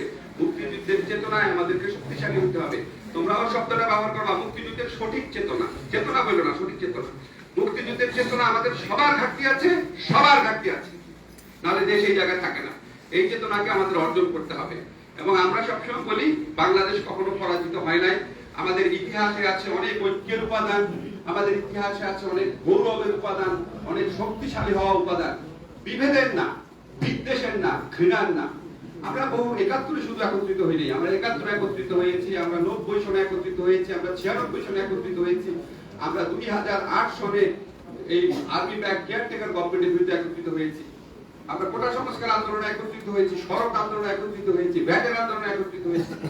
আমাদের এই ঐক্যের শক্তিকে অবশ্যই সমুজ্জ্বল রাখতে হবে, অবশ্যই বাংলাদেশ আবার বিজয়ী হবে। তোমাদের সবাইকে আমার অনেক ধন্যবাদ। আমরা মুখে কথা বলি, তোমরা রাজপথে সংগ্রাম করো, তোমরা প্রত্যেকে আমার চেয়ে অন্তত অনেক বড়। ধন্যবাদ তোমাকে। স্যারকে আমরা অনুরোধ করবো, স্যারের কাছ থেকে একটু সময় চেয়ে নিচ্ছি। আজকে আমাদের অনুষ্ঠানের আরেকটি বিশেষ আকর্ষণ, সেটি আসলে বক্তৃতা প্রতিযোগিতার পরে হওয়ার কথা ছিল, আমরা এখনই করে ফেলবো। বাংলাদেশ ছাত্র অধিকার পরিষদ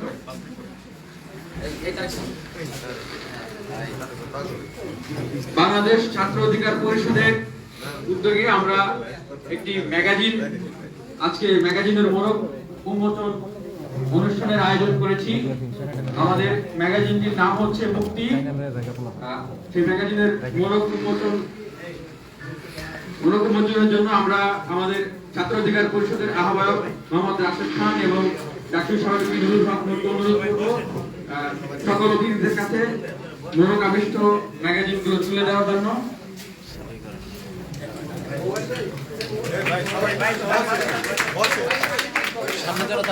মুক্তি নামক ম্যাগাজিনের মোড়ক উন্মোচিত হচ্ছে। আমরা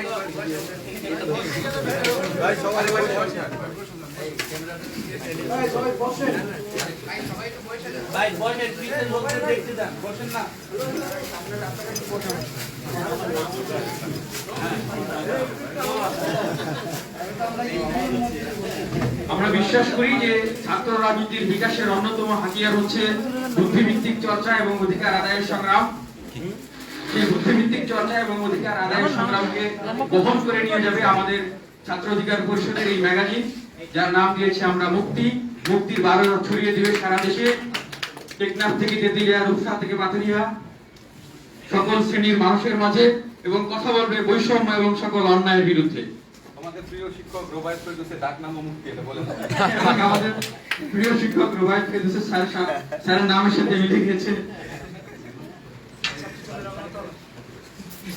আমরা অনুরোধ করব ডাকসুর সাবেক ভিপি নুরুল হক নূরকে কিছু বলার জন্য। ভিপি নুরুল হক নূরকে কিছু বলার জন্য।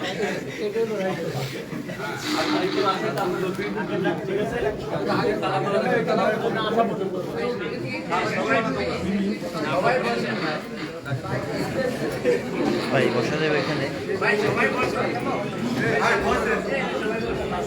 এই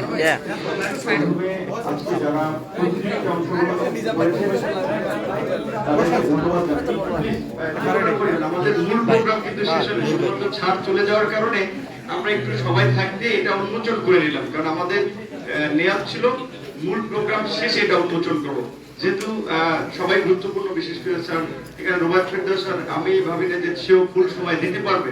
আমরা চাচ্ছিলাম যে অতিথি বিচারক হিসেবে থাকে, কারণ তিনি যে এই ধরনের ডিবেট বিভিন্ন প্রোগ্রামগুলোতে বিচারক হিসেবে থাকে। তার সাথে যখন যোগাযোগ করলাম, তিনি বলেছেন জানাবেন, এবং তিনি খুব আন্তরিক মানুষ, বিশেষ করে তরুণদের কাজকর্মকে ভালোবাসেন এবং সৃজনশীল কাজকর্মের সাথে থাকার চেষ্টা করেন। আমাদেরকে সবসময় ভালো পরামর্শ দিয়েছেন যে ভালো কাজের সাথে থাকো এবং ভালো কাজগুলো তোমরা ছাত্র সংগঠনের মাধ্যমে তুলে ধরার চেষ্টা করো। তো এই ম্যাগাজিন প্রকাশনা বিশেষ করে অনেকেই বলে থাকেন যে অনলাইন প্ল্যাটফর্ম কারণে বা ডিজিটালাইজেশনের কারণে দেখা যায় ফেসবুক কিংবা সোশ্যাল মিডিয়াতে এত মানুষ সময় ব্যয় করে, কিংবা এত অনলাইন মনে করে যে পিডিএফ আছে পড়া হবে, কিন্তু সবাই আবার অনলাইন পড়াটা কমফোর্টেবল ফিলও করে না। কাগজে বিষয়বস্তুর একটা টাচ করলেও একটা অন্যরকম আসলে ভালো লাগা আছে।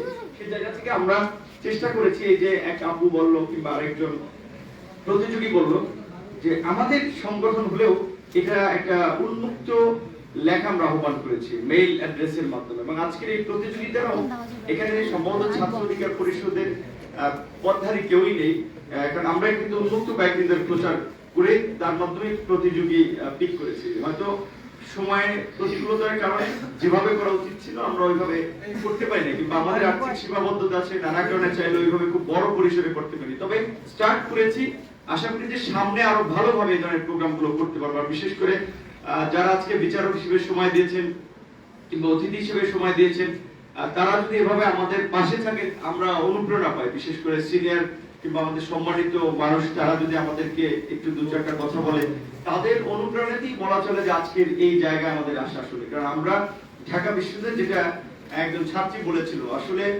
বাস্তবতা বলে সেটাই, আমারও ওইভাবে রাজনীতি করার ওইভাবে প্যাশন ছিল না। ওই যে বলেছি একই প্রক্রিয়ায় ওই প্রোগ্রাম করতে করতে দেখা যায় এটার মধ্যে ঢুকে গেছে। তো এটা বাস্তব কথা যে ঢাকা বিশ্ববিদ্যালয় আসিফ নজরুল স্যার বলেছেন এটা ঠিক, যে দাসত্ব করা। আমি একাধিকবার বলেছিলাম, সিনেটেও আমি এভাবেই বলেছিলাম। ঢাকা বিশ্ববিদ্যালয়ের যেহেতু ৫ জন ছাত্র প্রতিনিধি সিনেটে কথা বলে যে এই দাস প্রথার বিলুপ করেন। ঢাকা বিশ্ববিদ্যালয়ের শিক্ষকরা আজকে রোবায়েত ফেরদৌস আইআইটিতে একটা প্রোগ্রাম করেন, অনেক আরো বিশেষ চ্যানেলে বিভিন্ন প্রোগ্রাম করেন, কিন্তু আসিফ নজরুল স্যার একজন ভালো বক্তা। আরো অনেকেই আছেন যারা জাতির ক্রান্তি লগ্নেও বিভিন্ন পরামর্শ দিয়ে থাকেন, অ্যাডভাইস করে থাকেন।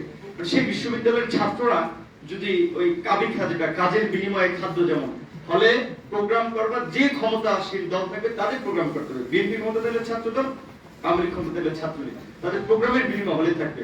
অথচ হল চালানোর জন্য একটা প্রভোস্ট থাকেন, প্রভোস্ট বাংলো থাকেন, হাউস টিউটর থাকেন, সেখানে আনুষঙ্গিক ব্যয় আছে, রাষ্ট্রের ব্যয় হচ্ছে কি জন্য? স্পেশালি আবাসিক ছাত্রদের টেক কেয়ার করার জন্য। আমার মনে হয় না ঢাকা বিশ্ববিদ্যালয়, বিশেষ করে আমি আগের ইতিহাস খুব বেশি জানি না, কিন্তু আমি গত 20 বছর ইতিহাস পর্যালোচনা করে আমি এই ধরনের কোন শিক্ষকদের দায়িত্ব সঠিকভাবে তারা পালন করেছে এটা আমি দেখিনি, বরং এমন দেখেছি ছাত্রদল করার কারণে আপনার একজন ছাত্রকে প্রবোস্ট ছাত্রলীগের নেতাকর্মীরা মারধর করেছে, তারপরে তিনি শাহবাগ থানায় সোপর্দ করেছেন। তো আমার একেবারেই ব্যক্তিগত অভিমত, আমি দৃঢ়ভাবে বিশ্বাস করি যে ছাত্রলীগের সবাই খারাপ না।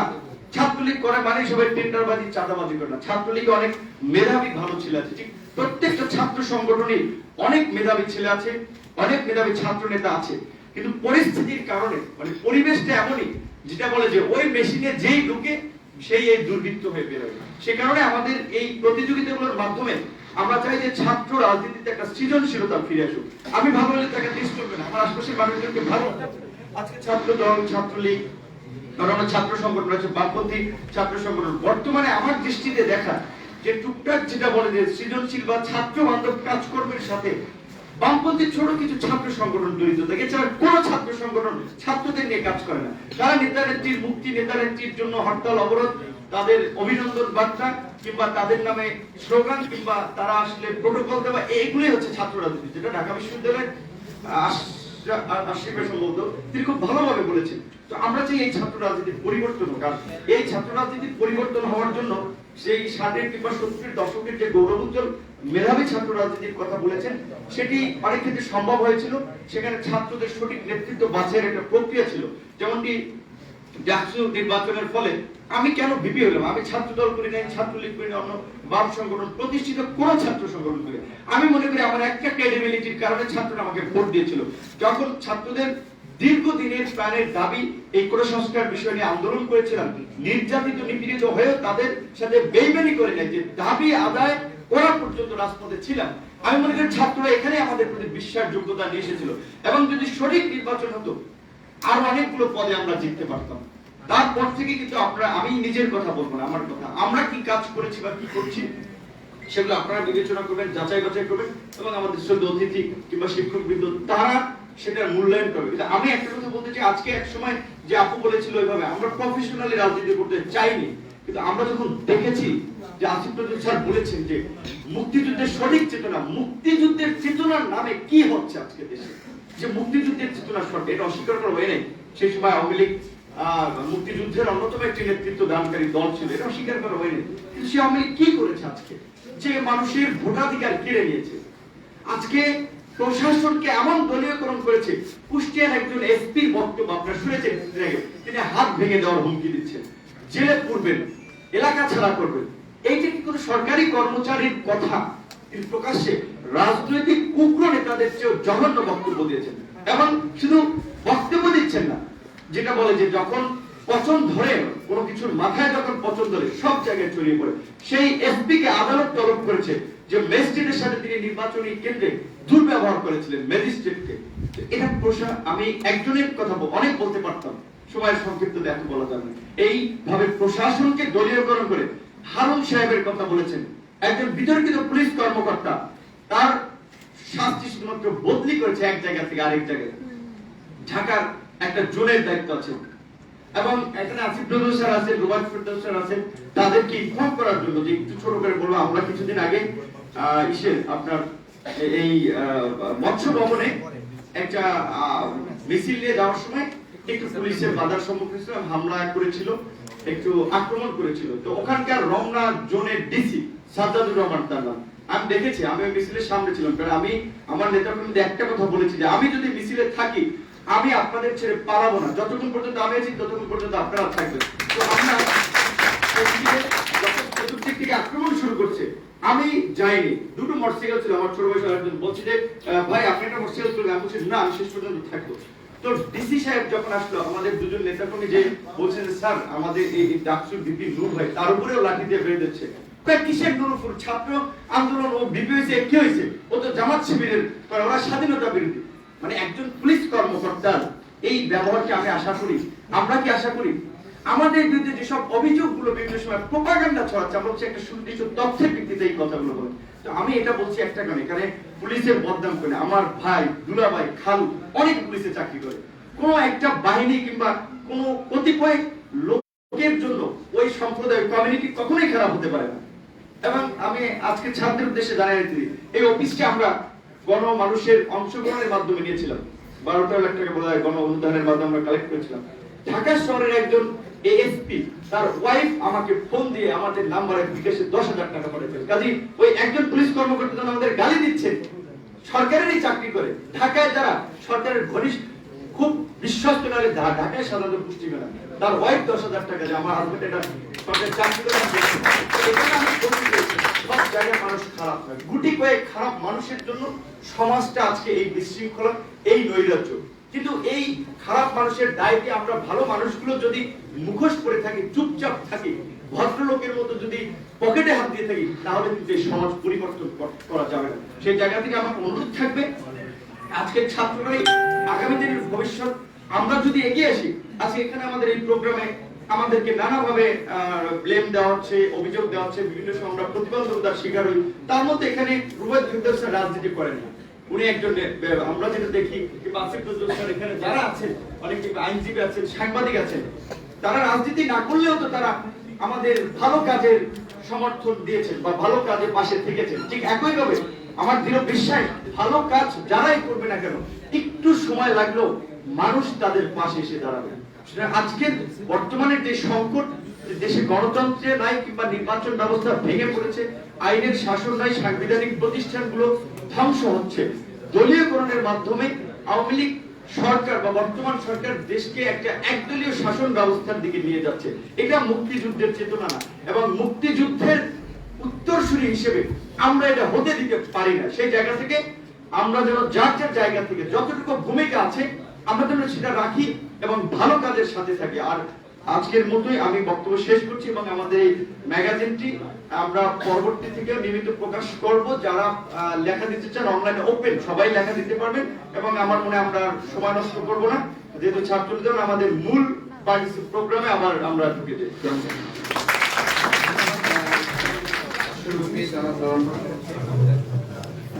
আমাদের সম্পাদনা মোহাম্মদ রাশেদ খান সম্পাদনা সাংবাদিক পরিদর্শনে দিয়েছেন, তাকে 30 সেকেন্ডের একটি মুক্তি বিষয় বলা যাবে।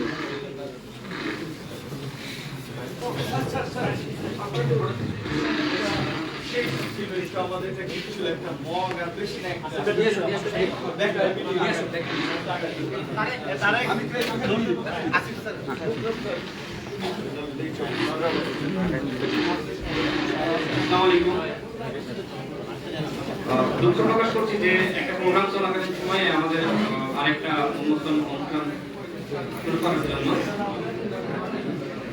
বাংলাদেশ ছাত্র অধিকার পরিষদ আমরা সবসময় শিক্ষা বান্ধব কার্যক্রম আমরা করে থাকি। আমরা বাংলাদেশে একটি মেধাভিত্তিক রাজনীতি প্রতিষ্ঠা করার জন্য আমরা চেষ্টা চালিয়ে যাচ্ছি। আমরা দৃঢ়ভাবে বিশ্বাস করি বাংলাদেশে যে সকল শহীদ রয়েছে, বিশিষ্ট নাগরিক রয়েছে, বিশ্ববিদ্যালয়ের শিক্ষক থেকে শুরু করে আইনজীবী, সাংবাদিক, তারা আমাদের এই যে মেধাভিত্তিক রাজনীতি, এই রাজনীতিতে তারা আমাদেরকে সবসময় পরামর্শ এবং আমাদেরকে তারা সমর্থন দিবেন। আমাদের মেধাভিত্তিক রাজনীতি চর্চার অংশবিশেষ আমাদের এই ম্যাগাজিন মুক্তি, যারা এই মুক্তি প্রকাশের সাথে পরিশ্রম করেছেন, সবাইকে বাংলাদেশ ছাত্র অধিকার পরিষদের পক্ষ থেকে আন্তরিক শুভেচ্ছা এবং অভিনন্দন জানাচ্ছি। আমরা বাংলাদেশের মানুষকে জানাতে চাই যে আমরা যে একটি ম্যাগাজিন বের করলাম, আপনারা যারা সংগ্রহ করতে চান তারা আমাদের সাথে যোগাযোগ করে সংগ্রহ করতে পারবেন। আমরা চেষ্টা করব এই ম্যাগাজিনগুলো বিশ্ববিদ্যালয়ের শিক্ষক থেকে শুরু করে সাংবাদিক,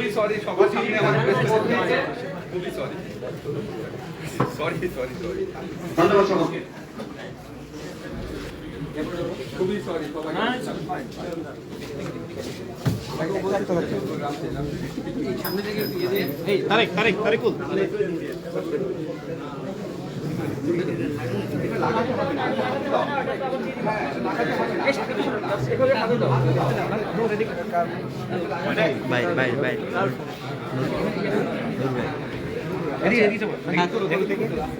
ছবিটা উঠাই দেবে। ভাই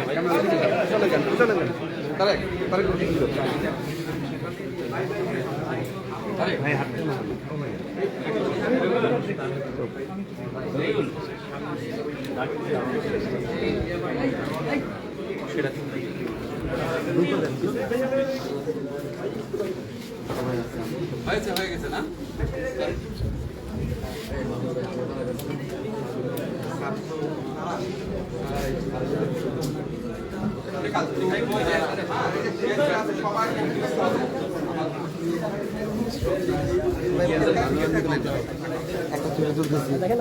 আমার 2টার সময় মিটিং আছে, আমার সাথে কোনো ছবি টবি তুলো না।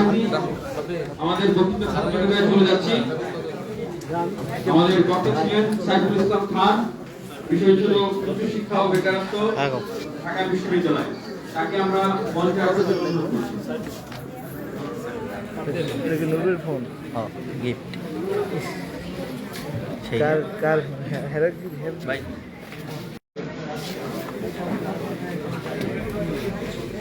ফোন ধরিস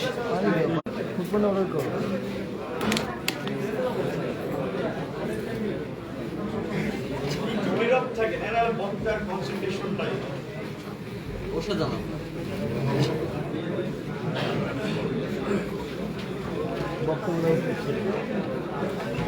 সবাইকে অনুরোধ করছি যে আপনারা নিজ নিজ আসন গ্রহণ করবেন এবং নীরবতা বজায় রাখবেন।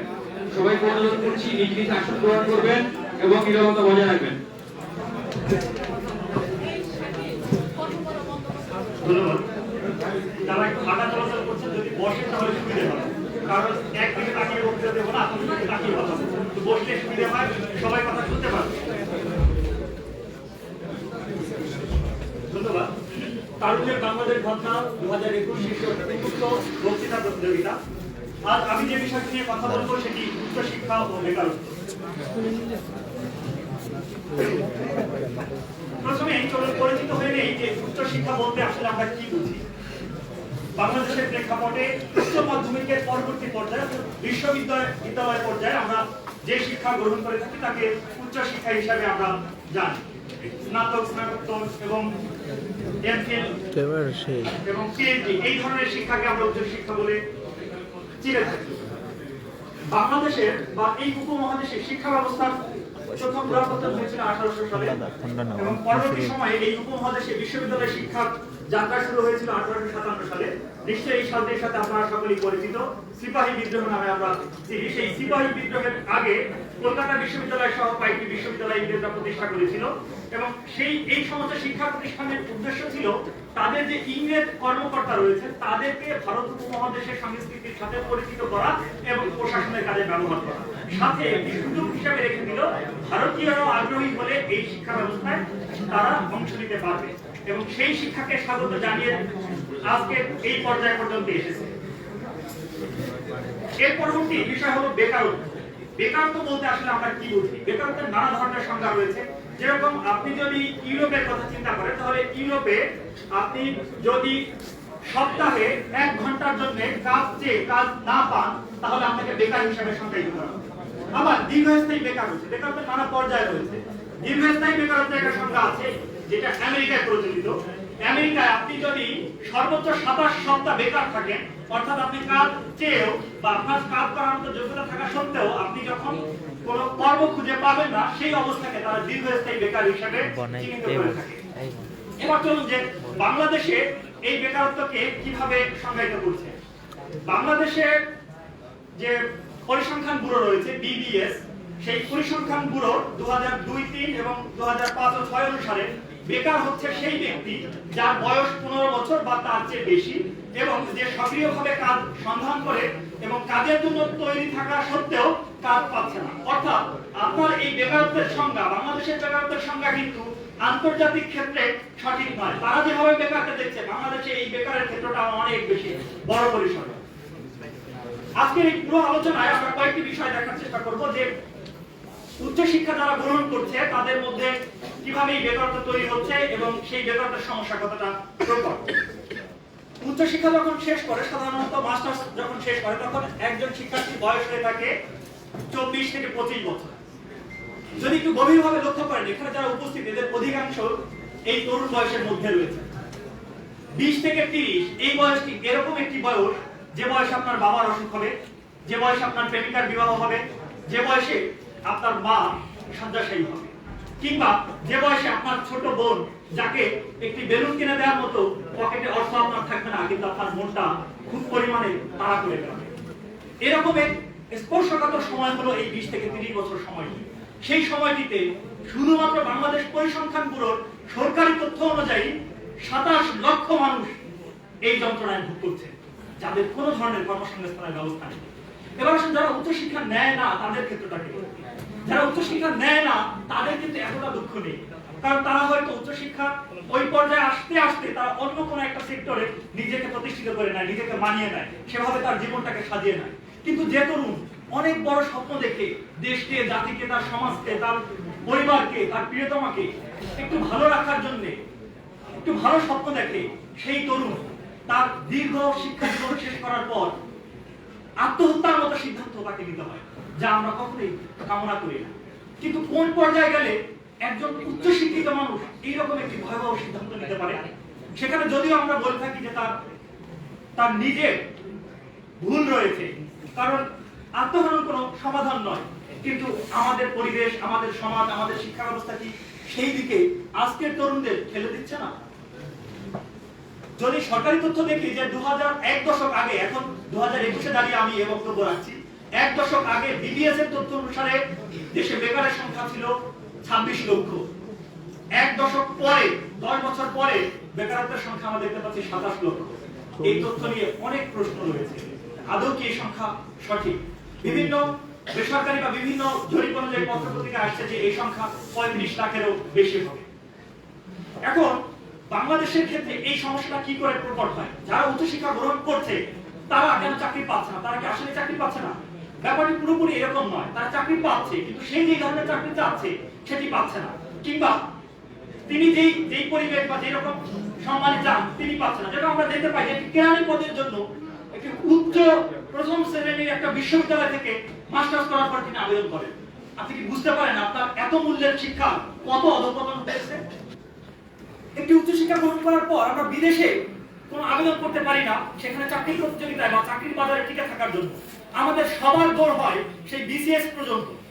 বিসিএস এর 41 যে বিসিএস, সেই বিসিএস এ আবেদন করেছে প্রায় 4 লক্ষেরও বেশি মানুষ, 4,75,000, যা ছোট অনেক দেশে জনসংখ্যার চাইতে বেশি। ভাবতে পারেন কেন এত মানুষ বিসিএস চাচ্ছে, কিংবা সবাই কেন সরকারি চাকরি চাচ্ছে? এর কারণ রয়েছে। সরকারি চাকরি চেয়েছে একটা মানুষ তার বেকারত্বকে তার দীর্ঘস্থায়ী বেকারত্বে পরিণত করে। সে অনেক বছর, 30 বছর পর্যন্ত, 25 বছরে বা 24 বছরে যদি তার শিক্ষা জীবন শেষ হয়, সে 30 বছর পর্যন্ত অনেক সময় বেকারত্ব বয়ে বেড়াচ্ছে শুধু একটি সরকারি চাকরি পাওয়ার জন্য। কেন? এর কিছু কারণ অনুসন্ধান করা যায়। যদি আমরা দেখি যে সরকারি চাকরি বিসিএস এর ক্ষেত্রে এত আবেদনের অনেক কারণ আছে। কারণ প্রথমত আপনি অনেক বেতন পাচ্ছেন এবং আপনার চাকরির একটি নিরাপত্তা আছে, আপনি প্রকাশ্য এবং অপ্রকাশ্য অনেক ধরনের সুবিধা পাচ্ছেন, তার উপরে পাচ্ছেন আপনি অনেক বেশি ক্ষমতা। এবার এই সমস্ত সুবিধাগুলো যখন আপনি সরকারি চাকরিতে পাচ্ছেন, তখন বিয়ের বাজারে পাত্র হিসাবে আপনার চাহিদা হলো। অর্থাৎ সরকারি চাকরির একটি সামাজিক স্বীকৃতি রয়েছে, সামাজিক মূল্য রয়েছে। তাহলে বেসরকারি চাকরিতে তো অনেক বড় বেতন পাওয়া যায়, কিন্তু সেখানে কেন যাচ্ছে না?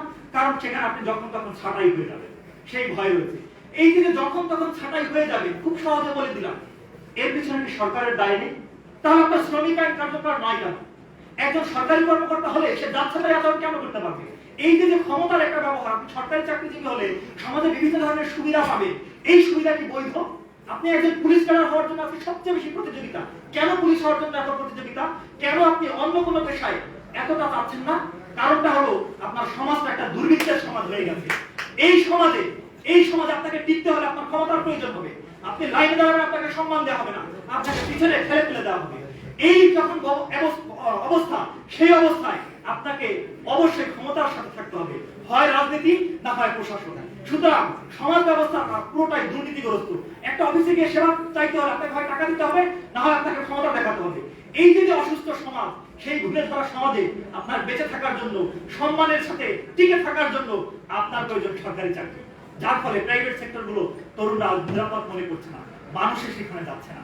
এই সমস্যার ক্ষেত্রে আমরা যদি একটি উপন্যাসের দিকে তাকাই, সমরেশ মজুমদার তার একটি উপন্যাসে দায়বন্ধ নামক বেকার জাতির ইচ্ছে হচ্ছিল এমএ ক্লাসে যে সমস্ত ছেলেমেয়েরা ভর্তি হয় তাদের ডেকে একটি সত্যি কথা বলে দিই। মিছে মিছে 2 বছর সময় নষ্ট করছো তোমরা। আর সেই সঙ্গে বিশ্ববিদ্যালয় কর্তৃপক্ষকে কাঠগড়ায় দাঁড় করাতে কেন আপনারা ওই সমস্ত বিষয় পড়াচ্ছেন যা 2 বছর বাদে ছেলে মেয়েদেরকে বেঁচে থাকতে একটু সহযোগিতা করে না। সুতরাং আমাদের শিক্ষা ব্যবস্থা থেকে শুরু করে পুরো ব্যবস্থাটি এমন লেজে গোবরে হয়ে গেছে যে যা আপনাকে না বৈশ্বিক মানদণ্ডে না দেশীয় বাজারের উপযোগী করে তুলছে। তাই এই ব্যবস্থাগুলোতে নজর দিতে হবে, সহজে ব্যবসা করার সুযোগকে অবারিত করে দিতে হবে। যারা শুনলেন সবাইকে অসংখ্য ধন্যবাদ। সাইফুল ইসলাম খানকে তার বক্তব্য শোনার জন্য এ পর্যায়ে আপনারা বক্তব্য দিবেন জাহিদ হাসান, তার বিষয় ছাত্র রাজনীতির বাস্তবতা, ঢাকা বিশ্ববিদ্যালয়।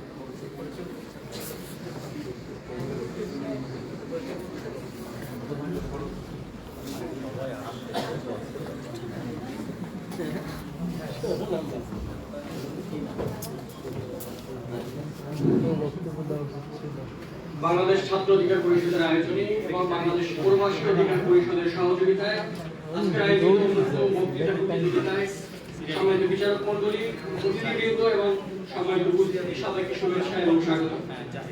আমার আজকের আলাপের বিষয় হচ্ছে ছাত্র রাজনীতির বাস্তবতা। মূল আলাপে যাওয়ার আগে ছোট্ট একটা সংজ্ঞা দিয়ে শুরু করতে যাচ্ছি। ছাত্র রাজনীতি বলতে আসলে আমরা কি বুঝবো কোনটাকে স্ট্যান্ডার্ড ধরে আজকে আমরা পরবর্তী 8 মিনিট আলাপ করব। রাষ্ট্রবিজ্ঞানীরা ছাত্র রাজনীতির সংজ্ঞাটা এভাবে নির্ধারণ করেছেন যে রাজনীতিতে কিংবা যে কর্মকাণ্ডে ছাত্র সংশ্লিষ্ট বিষয়ে আলোচনা করা হবে এবং সেটাকে এজেন্ডা হিসেবে গ্রহণ করানো হবে এবং সেই এজেন্ডা বাস্তবায়নের জন্য সংশ্লিষ্ট কর্মকর্তা কর্মচারীদেরকে চাপ প্রয়োগ করা হবে। আমরা আগামী 8 মিনিটের আলোচনায় এই সংজ্ঞার স্ট্যান্ডার্ড ধরে করব। ছাত্র রাজনীতির বাস্তবতার আলাপ যখন করছি তখন আমার দেশ বাংলাদেশের ছাত্র রাজনীতির কথা সর্বপ্রথমে বলতে হবে। আমরা এবছর স্বাধীনতার সুবর্ণ জয়ন্তী পালন করব। 50 বছর হয়ে যাচ্ছে প্রিয় দেশ বাংলাদেশে। এই 50 বছরে বাংলাদেশের ছাত্র রাজনীতির অবস্থা আসলে কেমন ছিল সেটা একটু পরখ করে দেখা যেতে পারে। 1971 সালে যখন বাংলাদেশ স্বাধীন হয়েছে ঠিক তার পরবর্তী বছর 1972 সালে বাংলাদেশের ছাত্র রাজনীতির সর্বপ্রথম ভাঙনটা তৈরি হয়।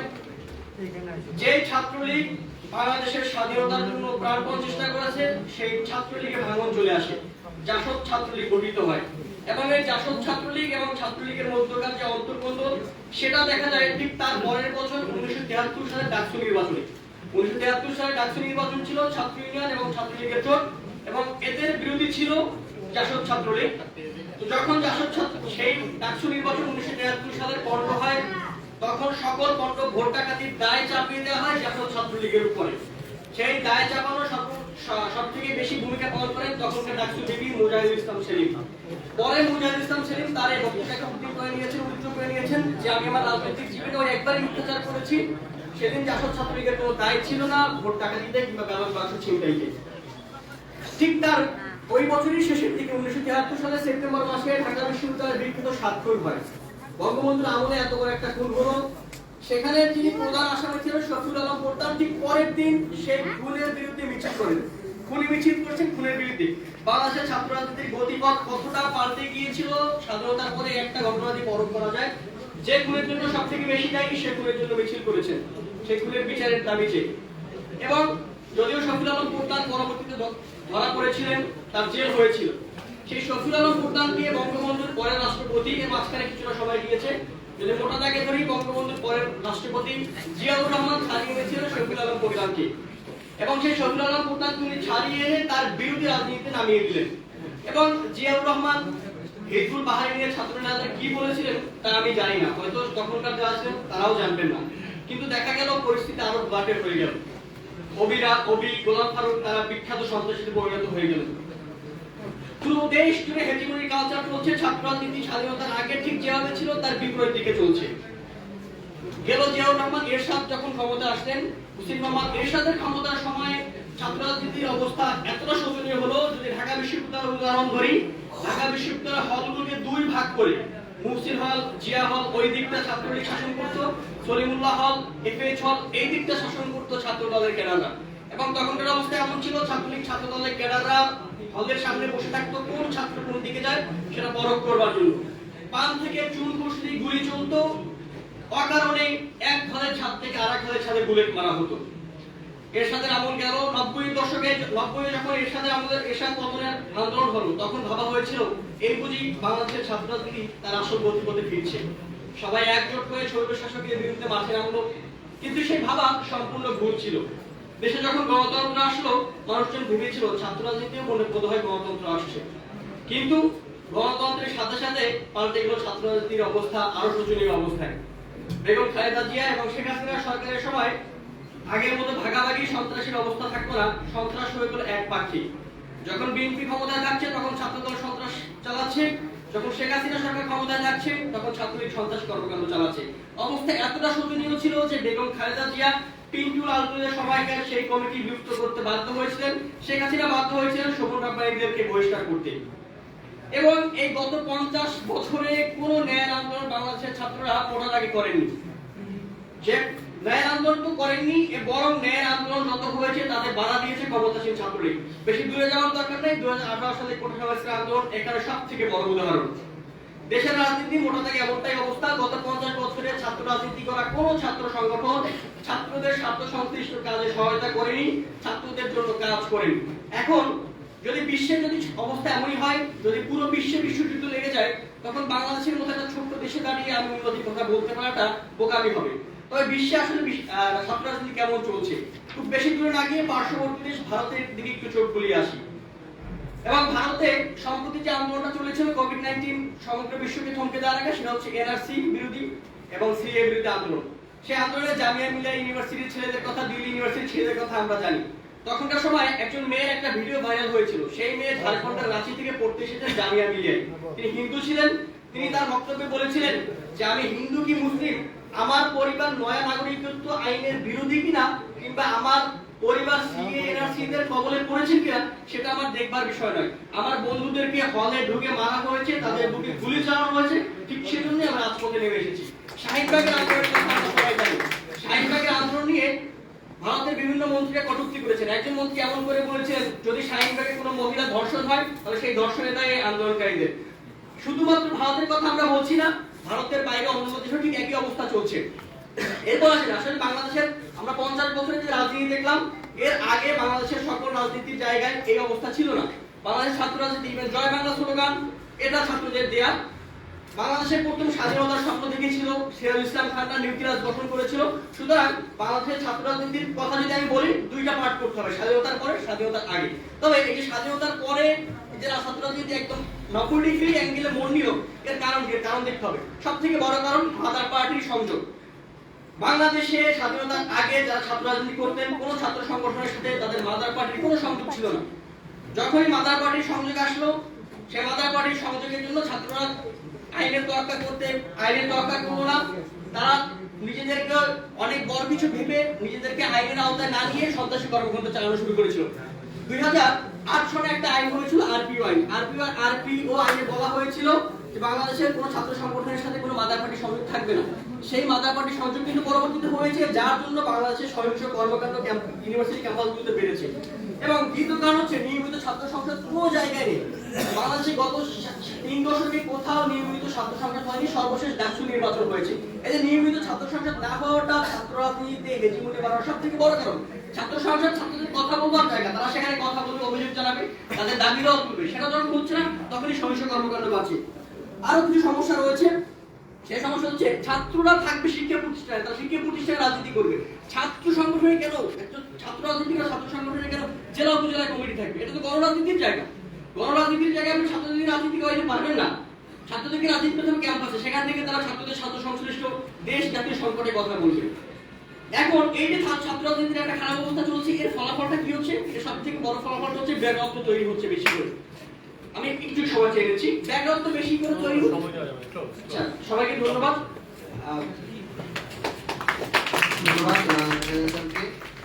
এই পর্যায়ে বক্তব্য প্রদান করবেন মোহাম্মদ তোফাজ্জল হোসেন, তার বিষয় অর্থনৈতিক বৈষম্য সামাজিক নিরাপত্তা, ঢাকা বিশ্ববিদ্যালয়ের শিক্ষার্থী। এদেরকে স্ক্রিপ্ট নিয়ে শিখি ওরা এখন নাম দিচ্ছে আগে আসছে স্ক্রিপ্টগুলো কোথায় রে? স্ক্রিপ্ট কোথায়? আগে লিখিতটা যারা লিখিত এখনো জমা দেননি, সকলে লিখিত লেখাগুলো জমা দিয়ে বিপদে পড়লাম।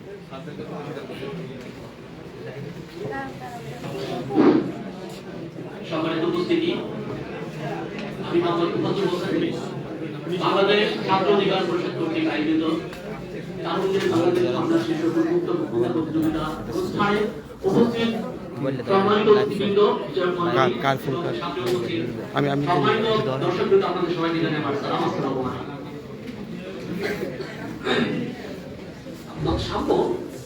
সাম্য, মানবিক মর্যাদা এবং সামাজিক ন্যায় বিচার প্রতিষ্ঠা, এই বিষয়গুলো হৃদয়ে ধারণ করে 1971 সালে মহান মুক্তিযুদ্ধ সংঘটিত 30 লক্ষ শহীদ তাদের বুকের তাজা রক্তে বাংলাদেশের মাটি রঞ্জিত। গোলাম মামুন তাদের সর্বশ্রেষ্ঠ সম্পদ ইজ্জত সংগ্রাম ধারণ।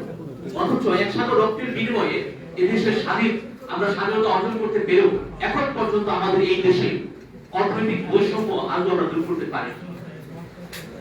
তো আমি একটি বিষয় বলবো, আমাদের এশিয়ান ডেভেলপমেন্ট ব্যাংক এর তথ্য মতে বর্তমানে বাংলাদেশের দারিদ্র্যের হার হচ্ছে 20.5%। অর্থাৎ আমরা যদি এটা কোটিতে রূপান্তরিত করি তাহলে বর্তমানে বাংলাদেশে প্রায় দারিদ্র্যের হার আছে, অর্থাৎ প্রায় 4 থেকে 5 কোটি মানুষ চরম দারিদ্র্য সীমার নিচে বসবাস করে থাকে। বিবিএসের তথ্য মতে আমি এমন একটি পরিসংখ্যান দেব আপনাদেরকে, যেটা শুনলে আপনারা বুঝতে পারবেন বাংলাদেশ আসলে কতটুকু অর্থনৈতিক বৈষম্যের মধ্যে পড়ে আছে, সেটা আপনারা বুঝতে পারবেন। বিবিএসের একটি তথ্য মতে যে সবচেয়ে গরিব যে মানুষগুলো আছে তার মধ্যে 5% মানুষের সম্পদ 2010 সালে ছিল মাত্র 0.78%, আর এইটা 2016 সালে এদের পরিমাণ হয় মাত্র 0.23%। অপরদিকে এই বাংলাদেশের সবচেয়ে ধনী যারা আছেন এরকম 5% মানুষের সম্পদের পরিমাণ ছিল 24.73%। অপরদিকে মাত্র 6 বছর পরেই এই 5% মানুষের সম্পদের পরিমাণ হয়ে দাঁড়ায় প্রায় 27.73%। অর্থাৎ আমরা যদি এটাকে পরিসংখ্যানের মাধ্যমে বুঝতে পারি, অর্থাৎ এই 5% ধনী মানুষ বাংলাদেশকে আগামী 10 থেকে 15 বছরের মধ্যে বাংলাদেশের অর্ধেক সম্পত্তি তারা হাতে নেওয়ার একটা চেষ্টা চালাচ্ছে। তো আমি সমাজকে বিচার করলে আপনাদের দৃষ্টি আকর্ষণ করবো, আমরা আগামী 10 থেকে 15 বছর পরে তাহলে আমাদের এমন একটা কাজ হবে যে আমাদের এই বাংলাদেশটাকে ছেড়ে দিয়ে আমাদের সম্ভবত ওই রোহিঙ্গাদের সাথে ভাষান্তরে গিয়ে অবস্থান করতে হবে। তো আমি আরেকটি কথা বলবো, যারা অর্থনীতিবিদ যারা আছেন তারা এই অর্থনৈতিক বৈষম্যের একটা পরিমাপ করার জন্য একটি গিনি সহগ নামে একটি সহগ ব্যবহার করে থাকে। এই গিনি সহগটাতে বলা হয়ে থাকে যদি কোনো দেশের অর্থনৈতিক বৈষম্যের পরিমাপ গিনি সহগে যদি 0.50 থাকে তাহলে সেই দেশটা অর্থনৈতিক বৈষম্যের দিক থেকে মহা বিপদ পর্যায়ে আছে। আমাদের দেশ 1973-74 সালে গিনি সহগে তার মান ছিল 0.36। আজকে বর্তমানে আমাদের এই গিনি সহগে বাংলাদেশের অবস্থানটা হচ্ছে 0.48। অর্থাৎ বাংলাদেশের অর্থনৈতিক বৈষম্যে যদি আমরা চিন্তা করি গিনি সহগ অর্থাৎ 50 হলে যদি মহাবিপদ সংকেত হয়, আমাদের যদি এখন অলরেডি হয়ে গেছে 0.48, তার মানে আমরা কিন্তু অলরেডি মহাবিপদ পর্যায়ে চলে এসেছি। আমাদের অর্থনৈতিক বৈষম্যটা এতটা প্রকট আকার ধারণ করছে। তো সুপ্রিয় সম্মানিত উপস্থিতি এবং বিচার মণ্ডলী, আমরা যদি বাংলাদেশ থেকে অর্থনৈতিক বৈষম্য দূর করতে চাই তাহলে আমাদের এর পেছনের কারণগুলো একবার জানতে হবে। বাংলাদেশের এই অর্থনীতিবিদরা মনে করেন এই অর্থনৈতিক বৈষম্যের সবথেকে বড় যে কারণ সেটা হচ্ছে শেয়ার বাজার ধস, ব্যাংক লুট, দুর্নীতি, চাঁদাবাজি, টেন্ডারবাজি। 2010 সালে যখন শেয়ার বাজারে ধস নামে তখন একটা ধসের কারণেই বিনিয়োগকারীরা ক্ষতিগ্রস্ত হয় 15,000 কোটি টাকা। এরপরে 2011 সালে আপনারা জানেন জনতা ব্যাংকের বিসমিল্লাহ গ্রুপে যখন আত্মসাৎ করা হয় অর্থ, সেখানে অর্থ আত্মসাৎ করা হয় 1100 কোটি টাকা। এরপরে 2012 সালে আপনারা জানেন বিশ্বে সেটা সমালোচিত হয়েছে, আলোচিত হয়েছে, সেটা হচ্ছে সোনালী ব্যাংকের হলমার্ক কেলেঙ্কারি। সেখানে 4,500 কোটি টাকার আত্মসাৎ করা হয়েছে। 2013 সালে আমরা যদি বলি 2013 সালে বেসিক ব্যাংকে সেখানেও প্রায় 4,500 কোটি টাকার আত্মসাৎ করা হয়েছে। যদি আমরা চিন্তা করি এরপরে ডেস্টিনি কোম্পানি সেখানেও 4,119 কোটি টাকার দুর্নীতি করা হয়েছে, আত্মসাৎ করা হয়েছে টাকা পয়সা। আমরা যদি চিন্তা করি আজকে আমরা দেখেন এত পয়সা, এত বাংলাদেশ থেকে এত টাকা পয়সা আত্মসাৎ করা হলো। আমরা বলি যে বাংলাদেশ কি তাহলে হরিলুটের বাংলাদেশে পরিণত হয়ে গেছে? আজকে আমরা আপনাদেরকে আরেকটি ইনফরমেশন দেব, সেটা হচ্ছে গত 5 বছরে রপ্তানি আয় হয়েছিল $180 বিলিয়ন। সেখান থেকে এসেছে মাত্র 160 বিলিয়ন ডলার, অর্থাৎ বাকি 20 বিলিয়ন ডলার যেটা হচ্ছে পরিমাপ করলে টাকায় পরিমাপ করলে হয় 162,000 কোটি, 1,62,000 কোটি টাকা। তাহলে এই 1,62,000 কোটি টাকা দিয়ে বর্তমানে যে পদ্মা সেতু হয়েছে এরকম 5টি পদ্মা সেতু তৈরি করা যেত। এইভাবে করে আমাদের বাংলাদেশের মানুষের মধ্যকার যে অর্থনৈতিক বৈষম্য সেটা প্রকট থেকে প্রকট আকার ধারণ করতেছে।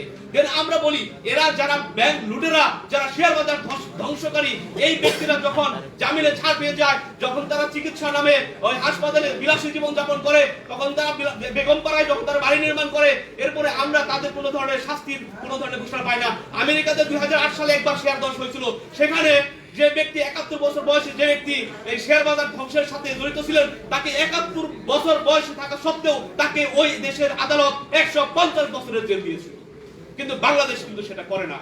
সুপ্রিয় উপস্থিতি এবং সম্মানিত বিচারক মণ্ডলী, আমরা যদি চিন্তা করি আজকে যেহেতু ভারত এবং চীন দেশে যেখানে 1 কিলোমিটার রাস্তা তৈরিতে খরচ হয় মাত্র 12 থেকে 13 কোটি টাকা 4 লেনের একটি রাস্তা তৈরি করতে, আমাদের দেশে সেখানে তৈরি হয় 1 কিলোমিটার 4 লেনের একটি রাস্তা তৈরি করতে 70 থেকে 80 কোটি টাকা। এর চেয়ে এই টাকাগুলো কোথায় যায়? এই টাকাগুলো দুর্নীতিবাজ নেতাদের পকেটে ঢুকে। তাহলে অর্থনৈতিক বৈষম্য সৃষ্টি হবে না, কিভাবে সৃষ্টি হবে? সম্মানিত বিচারক মণ্ডলী, আমরা এদেশে দেখে থাকি যে একজন ছাত্রলীগের জেলা কমিটি যদি, জেলা সভাপতি যদি 2000 কোটি টাকার মালিক হইতে পারে, তাহলে এই দেশের যারা জনসাধারণ, যারা আপামর জনসাধারণ, তাদের অবস্থা কি হতে পারে আপনারা একটু ভেবে দেখবেন। আমি আরেকটি কথা বলবো, আজকে যেখানে সম্রাট পাপিয়া জিকে শামীমদের মতো ব্যক্তি নেতা তৈরি হয়, এদের অর্থ লুটপাটের ঘটনা ঘটে, তখন এই দেশে অর্থনৈতিক বৈষম্য সৃষ্টি হবে না, কোথায় সৃষ্টি হবে? যেখানে সায়েদ সাবরিনার মতো করোনার ভুয়া রিপোর্ট দিয়ে কোটি কোটি টাকা হাতে নেওয়ার মতো ঘটনা ঘটায়, সেখানে কিন্তু এই অর্থনৈতিক বৈষম্যের সৃষ্টি হয়, এটা স্বাভাবিক। যেখানে ড্রাইভার, অর্থাৎ স্বাস্থ্য অধিদপ্তরের একজন ড্রাইভার, যেখানে মাত্র ড্রাইভার হওয়া সত্ত্বেও সে কোটি কোটি টাকার মালিক হয় দুর্নীতি করে অবৈধভাবে, তাহলে এই দেশে অর্থনৈতিক বৈষম্য সৃষ্টি হবে না, কোথায় সৃষ্টি হবে? পর্দা, আমরা জানি রূপপুর পারমাণবিক কেন্দ্রের যে পর্দা কেলেঙ্কারি, পর্দা কাণ্ড, তারপরে হচ্ছে বালিশ কাণ্ড, এই সমস্ত কাণ্ডগুলো জাতিকে নাড়া দিয়েছে। চিকিৎসা ক্ষেত্রে আমরা দেখে থাকি আমাদের আপামর সাধারণ জনগণ চিকিৎসা নেওয়ার জন্য হসপিটালে ঢুকে ঢুকে মরে, অথচ নেতারা তারা বিদেশে চলে যায় উচ্চ শিক্ষা, সাধারণ একটা ডায়াবেটিক্সের একটা ট্রিটমেন্ট করানোর জন্য চলে যায় তারা বিদেশে। আজকে আমাদের এই দেশে কেনই বা হবে না এই অর্থনৈতিক বৈষম্য? সুপ্রিয় বিচারক মণ্ডলী, আমি আরেকটি কথা বলবো, যেখানে আমাদের এই বাংলাদেশের মানুষ না খেয়ে মরে, ঠিক আছে, সেখানে কিভাবে ভারতের 5 লক্ষ মানুষ এই দেশে কাজ করে প্রায় 35,000 কোটি টাকা ভারতকে পাচার করে নিয়ে যায়। আমার মা, আমার বাবা রাস্তায় ঘুমায়, আর ওরা এখান থেকে টাকা পয়সা পাচার করে ভারতে দিয়ে যায়, আর আমার মা, আমার বাবা রাস্তায় ঘুমায়। এর চেয়ে লজ্জাজনক, এর চেয়ে দুঃখজনক ঘটনা আর কি হইতে পারে? তাই পরিশেষে বলবো, এই অর্থনৈতিক বৈষম্য যদি আমরা দূর করতে চাই, তাহলে আমাদের সর্বপ্রথম যেটা করতে হবে, এই লাল সবুজের পতাকা যদি আমরা রক্ষা করতে চাই, তাহলে এই দুর্নীতিবাজ, ভণ্ড, চেতনাবাজ নেতাদেরকে পরিহার করে আমাদের ভারতপন্থী কিংবা পাকিস্তানপন্থী না হয়ে কেবলমাত্র বাংলাদেশপন্থী হয়ে এই দেশ গড়ার জন্য আমাদের ঐক্যবদ্ধ হতে হবে। সবাইকে ধন্যবাদ। আসসালামু আলাইকুম। ধন্যবাদ উপদেষ্টাকে। ইমরান হাসান কায়েস আছে? পরে বক্তব্য করবেন ইমরান হাসান কায়েস, আর বক্তব্য বিষয় ছাত্র রাজনীতির বাস্তবতা। Please now please.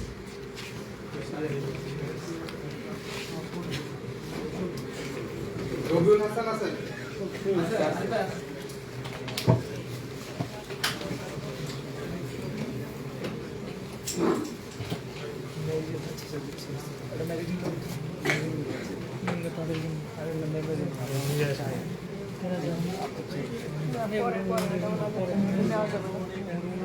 তরুণ তারুণ্যের মতোই, যে তারুণ্য তিনি বিদারী, সে যে আলোর দেবতা। কাজী নজরুল ইসলামের এই অভিবাসনের স্বপ্ন দেখে আমি যেহেতু একজন তরুণ, তাই আমি আজকের বক্তব্য শুরু করছি। আজকের বক্তব্যের বিষয় ছাত্র রাজনীতির বাস্তবতা। আমার এই বক্তব্যটাকে আমি তিন ভাবে বিভক্ত করেছি। এক নম্বর হচ্ছে ছাত্র রাজনীতির ইতিহাস। বাংলাদেশের ছাত্র রাজনীতির ইতিহাস অত্যন্ত গৌরবময় এবং সুন্দর, সাবলীল। যেমনটা আমরা দেখেছি 1952 সালের ভাষা আন্দোলনে। সেই সময় 1952 সালে আমাদের ছাত্র জনতার রফিক এবং বরকত তারা নিজের রক্ত দিয়ে এদেশের মানুষের মুখের ভাষা ফিরিয়ে দিয়েছিল। সেই সাথে 1969 সালে যখন 1969 সালে শহীদ আসাদ তাদের নিজের রক্ত এই দেশের ছাত্র সমাজের জন্য ত্যাগ করে সে গণ অভ্যুত্থান সৃষ্টি করেছিল। বাংলাদেশের ছাত্র রাজনীতির ইতিহাস এতটাই গৌরবময় ছিল যে 1971 সালে মুক্তিযুদ্ধে এখনই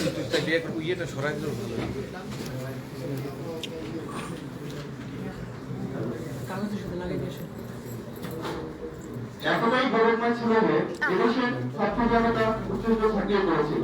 এরপর আসি বাংলাদেশ ছাত্র রাজনীতির বাস্তবতা।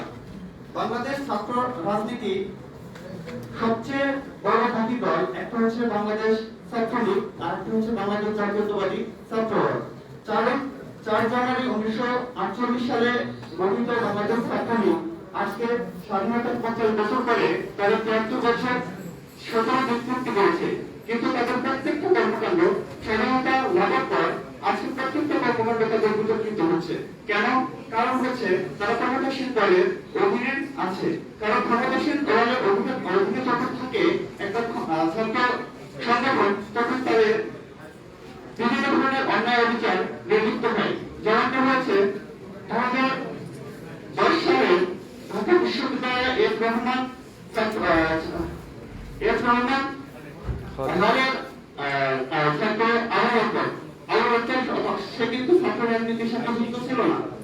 সে কিন্তু ছাত্র রাজনীতির সাথে যুক্ত ছিল না। তারপরেও তাকে এই ছাত্র রাজনীতির বলি হয়ে তাকে জীবন দিতে হয়েছে। কেন তাকে জীবন দিতে হয়েছে? কারণ তারা একটা ছাত্র সংগঠনের দুটা গ্রুপ সংঘর্ষে লিপ্ত হয়ে তারা একে অপরের সাথে মারামারি করে তাকে টিয়ারশেল মেরে ফেলে দিয়েছিল। স্বাধীনতার দশকে এসে বাংলাদেশ ছাত্রলীগ তথা বাংলাদেশ ছাত্র দল বা বাংলাদেশের বিভিন্ন ছাত্র সংগঠনগুলো 5 দশকে শুধুমাত্র পাবলিক বিশ্ববিদ্যালয়ের 100 জনের অধিক ছাত্র জনতাকে তারা মেরে ফেলেছে। 7 আগস্ট 1969 সালে বিশ্ববিদ্যালয়টি যখন প্রাণ দিয়েছিল এই মদতপুষ্ট ক্ষমতাসীন দলের কারণে এবং বৈঠক বয়কট দিয়েছিল। 1987 সনে যখন নূর হোসেন যখন তার স্বৈরাচার বিরোধী আন্দোলনে গিয়ে স্বৈরাচার নির্বাচিত গণতন্ত্র মুক্ত পায়, এই বিষয়ে যখন সে আন্দোলনে নেমেছিল তখন এদেশের পুলিশ বাহিনী তাকে গুলি করে হত্যা করেছিল। কেন? কারণ তারা একটা যৌক্তিক দাবিতে এক জায়গায় অনড় ছিল। বর্তমান সময় 2019 সালে 7 অক্টোবর বুয়েটের শহীদ আজাদ সাহেবের কথা আমরা সবাই জানি। তাকে ছাত্রলীগ শুধুমাত্র একটা প্রাথমিক চেতার দেওয়ার কারণে তাকে ছাত্রলীগ পিটিয়ে হত্যা করে এবং রাষ্ট্রপতি নুরুল হক নূর 22 ডিসেম্বর 2019 সালে ভারত বিরোধী এনআরসি যে তালিকা করা হচ্ছিল সেই আন্দোলনে যোগ দেওয়ার কারণে সেখানে তাকে নির্মমভাবে আহত করা হয়। এছাড়া ছাত্রলীগের 2000 কোটি টাকা যে আপনার সাথে বসে আছে ছাত্রলীগ সভাপতি নিশা, সেই একজন ছাত্রলীগের সভাপতি হয়ে শুধুমাত্র ক্ষমতাসীন দলের অধীনে থাকার কারণে 2000 কোটি টাকার মতো অর্থ সে লোপাট করে এবং তার বিরুদ্ধে কোনো আইনি ব্যবস্থা নেওয়া হয়নি। সিলেট এমসি কলেজের ছাত্রলীগ সাবেক ছাত্রলীগ স্বামীর সামনে স্বামীর কাছ থেকে বইটি হরণ করে নিয়ে গিয়ে তাকে বেদনাভাবে এবং অত্যন্ত নির্মমভাবে ধর্ষণ করে এবং তাকে সেখানে কিন্তু এখন কোনো ব্যবস্থা নেয়নি। এছাড়া ছাত্রদলের সভাপতি আমরা জানি যে ছাত্রদলের যারা ছাত্র রাজনীতির নেতৃত্ব দেবে, কিন্তু দেখা যায় যে ছাত্রদলের যারা সভাপতি বা বিভিন্ন ধরনের যে সভাপতি বা সেক্রেটারি বা যারা নেতৃত্ব আসে তাদের অধিকাংশ ছাত্র এবং তাদের বর্তমান যে ছাত্রদলের সভাপতি আছে তার বয়স 33 বছরের বেশি। এদিকে বলে যায় যে যারা ছাত্র রাজনীতি আসতেছে শুধুমাত্র ছাত্ররা চাকরি পাচ্ছে তা কিন্তু নয়। ছাত্র রাজনীতির নেতৃত্বে আসার জন্য বিভিন্ন কাঠখড়ি নিয়ে অনেকে দেখা গেছে যে 2010 সালে যখন ছাত্রদলের সভাপতি ছিল তখন সে কিন্তু একটা ইলেকশন করে পরাজিত হয় এবং তারপরে সে ছাত্র রাজনীতিতে ছাত্রদলের সভাপতি হয়েছে। তাই আমি শুধু একটা কথা বলবো যে যারা ছাত্র রাজনীতি আগে বলছে তারা প্রকৃত দেশপ্রেমে উদ্বুদ্ধ হয়ে দেশের কল্যাণে আত্মনিয়োগ করে ছাত্র রাজনীতিতে আসুন এবং দেশের কল্যাণে এরপর বক্তব্য গ্রহণ করবেন রবিউল হাসান।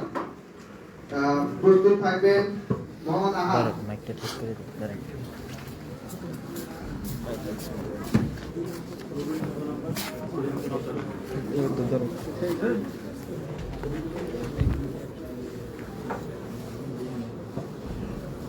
আসসালামু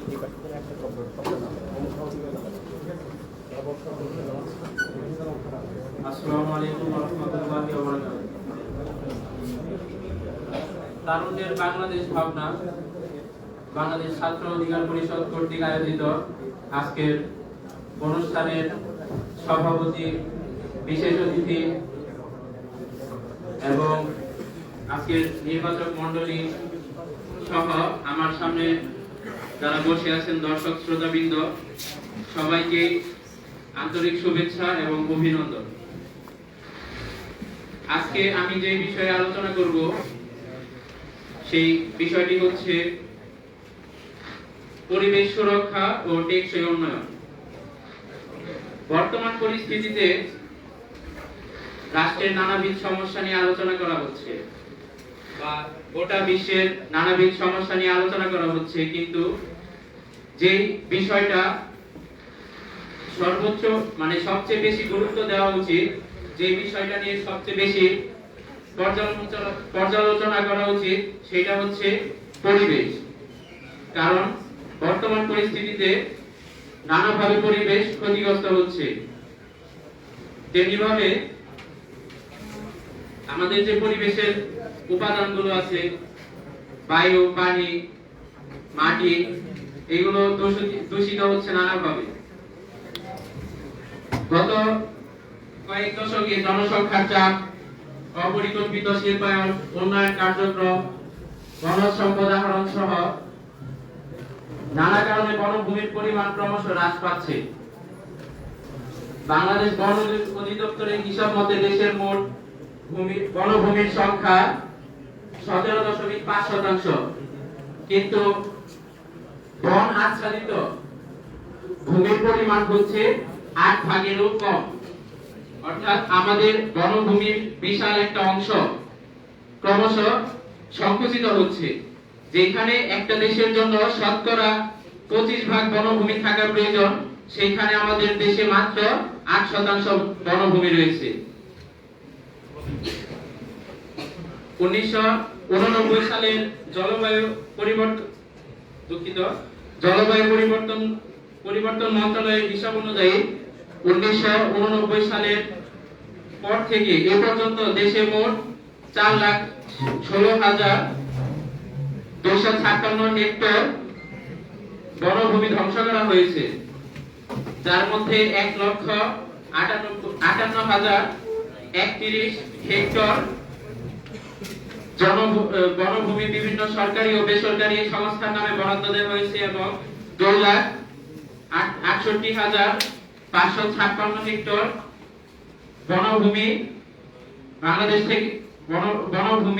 বাংলাদেশ থেকে বিলুপ্ত হয়ে গেছে এবং জবরদখলের শিকার হয়েছে।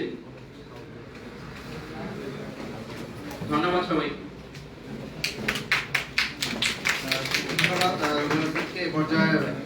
উপস্থাপন করবেন মোহাম্মদ আহাদ, তার সমস্ত মুক্তিযুদ্ধের চেতনা ও বর্তমান বাংলাদেশ।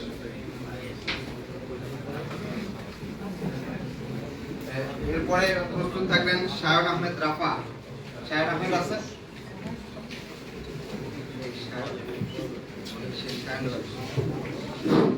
এরপরে আমাদের আর মাত্র দুজন সুজলা সফলা শস্য শ্যামলা বিপুল বিশ্ব মোহিনী রত্নগর্ভা সর্বেসর্বা মামদের চিত্তহারিণী।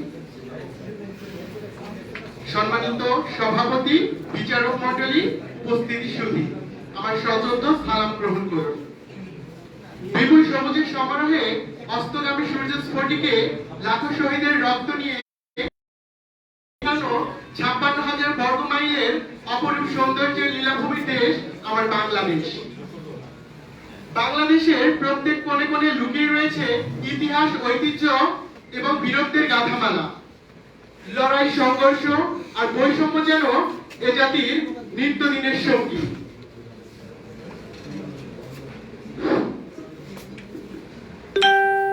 বাঙালি জাতি কারো অধীনতা কোনোদিন মেনে নেয়নি, তাই বাংলাদেশকে তাদের একটি অঙ্গরাজ্য বানানোর জন্য পায়তারা করছে। বাংলাদেশের স্বাধীনতার সর্বোচ্চ হুমকি হয়ে দাঁড়িয়েছে তারা।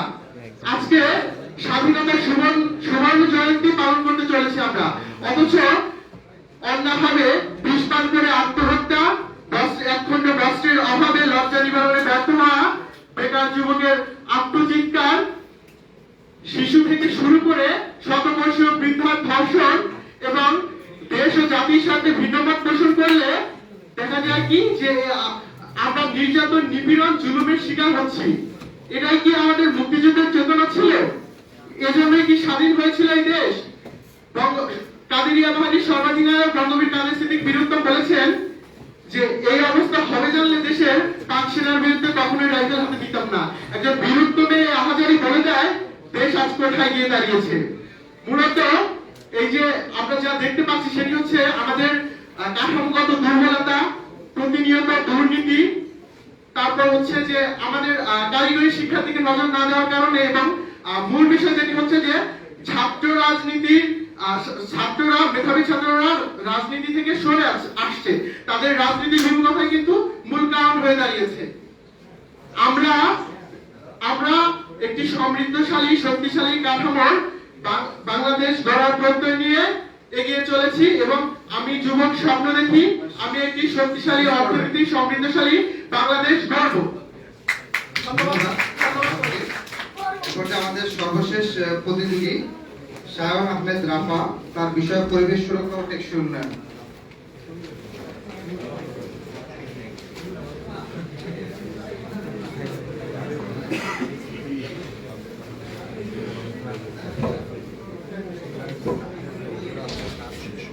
প্রিয় মুখগুলোর সামনে দাঁড়িয়ে একজন তরুণ হিসেবে আমার ভাবনাগুলো উল্লেখ করব, এটা ভাবতেও অনেক ভালো লাগে।